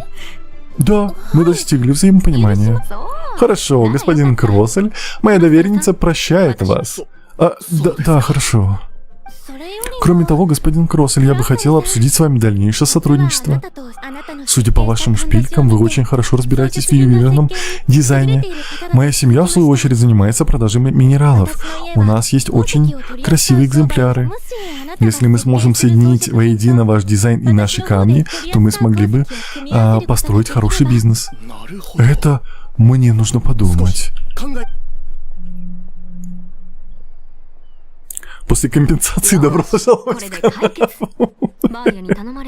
Очень хорошо, что ко всеобщему удовольствию дело улажено, а мы получили изумрудный нефрит для бабушки. Уже уму непостижимо. Когда я узнала, что шпильки потеряны, я думала, нам придется их искать. Не ожидала, что вопрос можно решить при помощи бумаг. Но шпильки так и не нашлись. У людей с разными... Мы можем найти шпильки, наверное. С разными взглядами, разные методы. Моя доверительница, госпожа Чицяо, хотела уменьшить сумму компенсации, потому что это более эффективно, чем бегать по всему Лиюэ в поисках шпилек и доказывать их стоимость. Никогда не встречал таких адептов. Адепт. Ты ведь уже участвовала в той битве? Ты ведь тоже участвовала в той битве? Должно быть, слышала, что бабушка говорила. Можно сказать, что современный Лиюэ — город, которым правят люди. Я чувствую, что что профессия консультанта по юридическим вопросам для меня важнее, чем несущественный статус адепта. К тому же, хороший консультант, который разбирается в хитросплетениях законодательства, намного нужнее Лиюэ, чем очередной адепт. Не знаю, согласиться ли с подобным высказыванием некоторые люди. Это нельзя объяснить обычной рациональностью.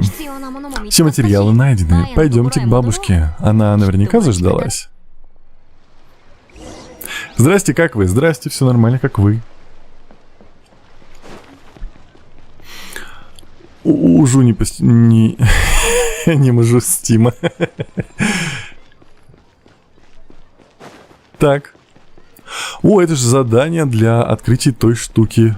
А я знаю, это та штука, которая чайник, там дом можно строить. Мне уже сказали. Засранцы всякие. Куда ни плюнь, везде эти юристы, ой, адепты. Точно.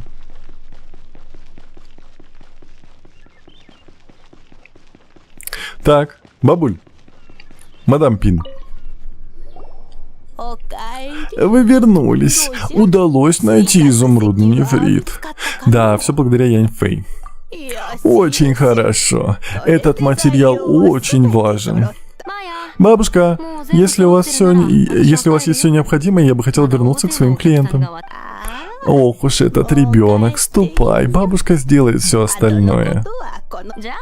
Тогда я пойду. Кстати, путешественница, сохрани мою визитку на всякий случай. Ты у меня в рюкзаке лежишь, ты моя.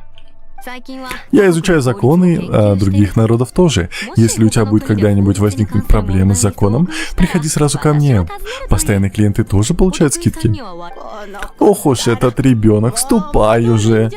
Если не хочешь уходить, то помоги бабушке убраться в чайнике. А, уже ушла. Даже не знаю, от кого она набралась этих манер. Вряд ли ее отец отличался таким нравом, когда стоял рядом с Геоархонтом. Да, люди Лиюэ Спасибо за подарочек, привет. Да, люди Лиюэ Да, Лиюэ изменился, адепты тоже должны научиться меняться. Яньфэй, возможно, чересчур болтлива, но она лучше всех знакома с городом. Лиюэ уже не тот, каким я его знала. Бабушка.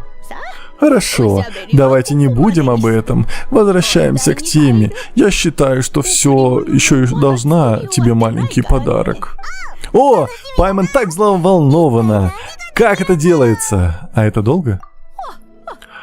Это всего лишь один чайник. Он не займет много времени. Подождите здесь минутку. Мадам Пин делает подарок. Спасибо за подарок. Отлично. Это чайник безмятежности. Теперь твой. Держи крепко. Никто не знает, что случится, если он упадет. Возьми эти чертежи на случай, если захочешь немного украсить чайник внутри. Спасибо, бабушка. Но, бабушка, этот чайник... Как им пользоваться? Не беспокойся об этом. Я нашла помощника, который ждет вас внутри и ответит на все ваши вопросы. Понял. Вы там... Ладно. Нажмите B, чтобы открыть инвентарь. Блин, нет. Я понимаю, что это звучит очень странно, но мы в чайник не пойдем в этой серии. Простите, мне самому хочется, но нет. Так вот. Вот так придешь к бабке, а она уберись в чайнике. Никакого подвоха. Так, ты с адептом... Что? Не балуй. Лишь бы цел остался. Непонятно. Пухляш! Так, нет, я не пойду. Какой уровень? 33. Старый в чайник не пустишь. Я не буду открывать чайник, я не пойду. Уже стрим идет 2 часа, он заканчивается. Уровень 33. Я сейчас соберу все вкусняхи. Вот. Вот. Мы покрутим, и стримчик закончится, а на следующем уже тогда посмотрим. Так, задание легенд мы открыть не можем. Да, отстань. Так, что у нас еще? Все получается? Да. Ну так вот, открой ивент. Собрал ты или нет плюшевые фигурки? Я же нет. Нет. Как открыть ивент? Это вот это? Да. Это, я так понимаю, не то. Турбовихрь. О, часка. Котейка.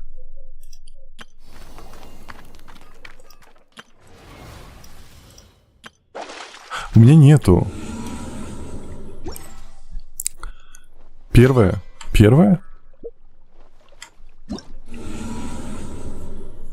Вот это?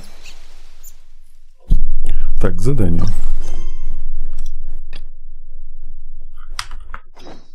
Куда это?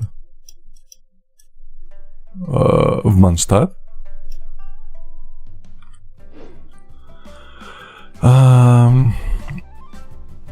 Обязательно квест День сейфа пройди, надо перед Инзумой. Так я еще не скоро пойду с животными, да. Но я не буду его проходить сейчас. Сколько у него? Сколько он еще будет длиться? 歩む Тут времени... 5 дней. Ну, окей, мы еще, если что, вернемся к нему. なりたい Так вот. 姿も Крутки. У нас есть пару бесплатных, которые мы вот сюда вольем сейчас. Пью.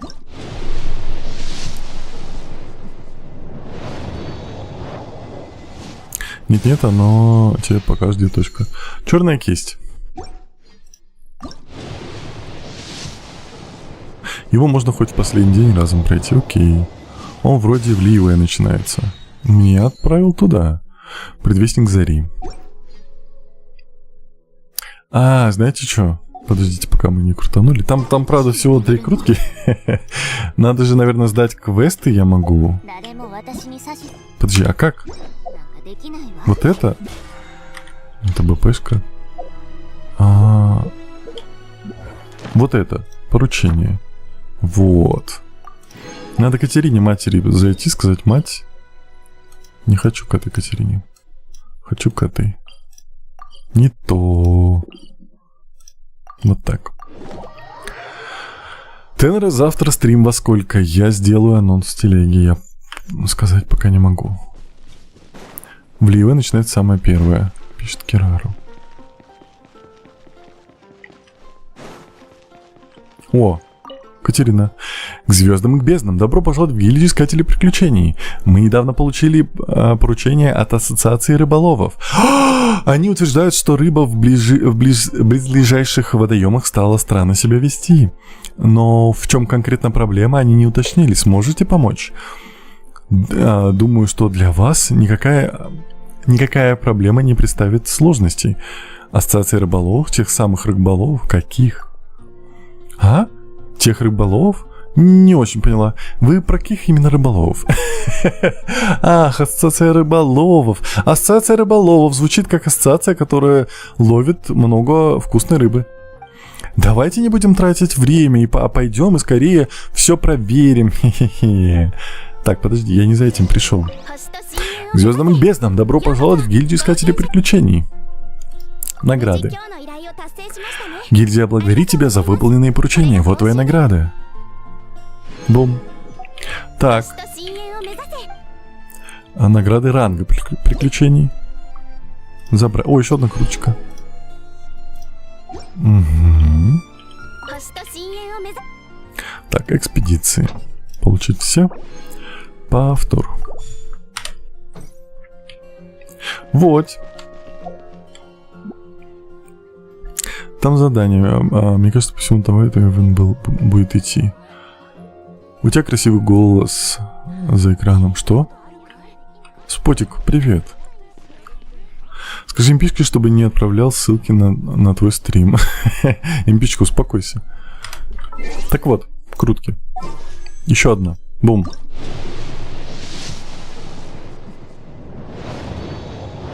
Ну да.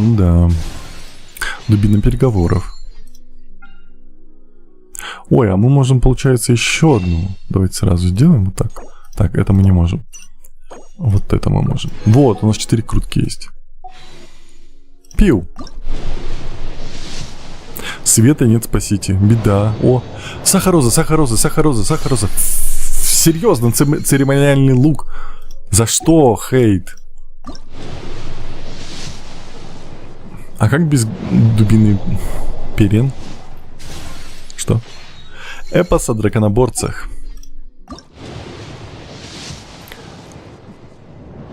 Немонштадт, Лиюэй, суммирую в каждом по 2 этапа.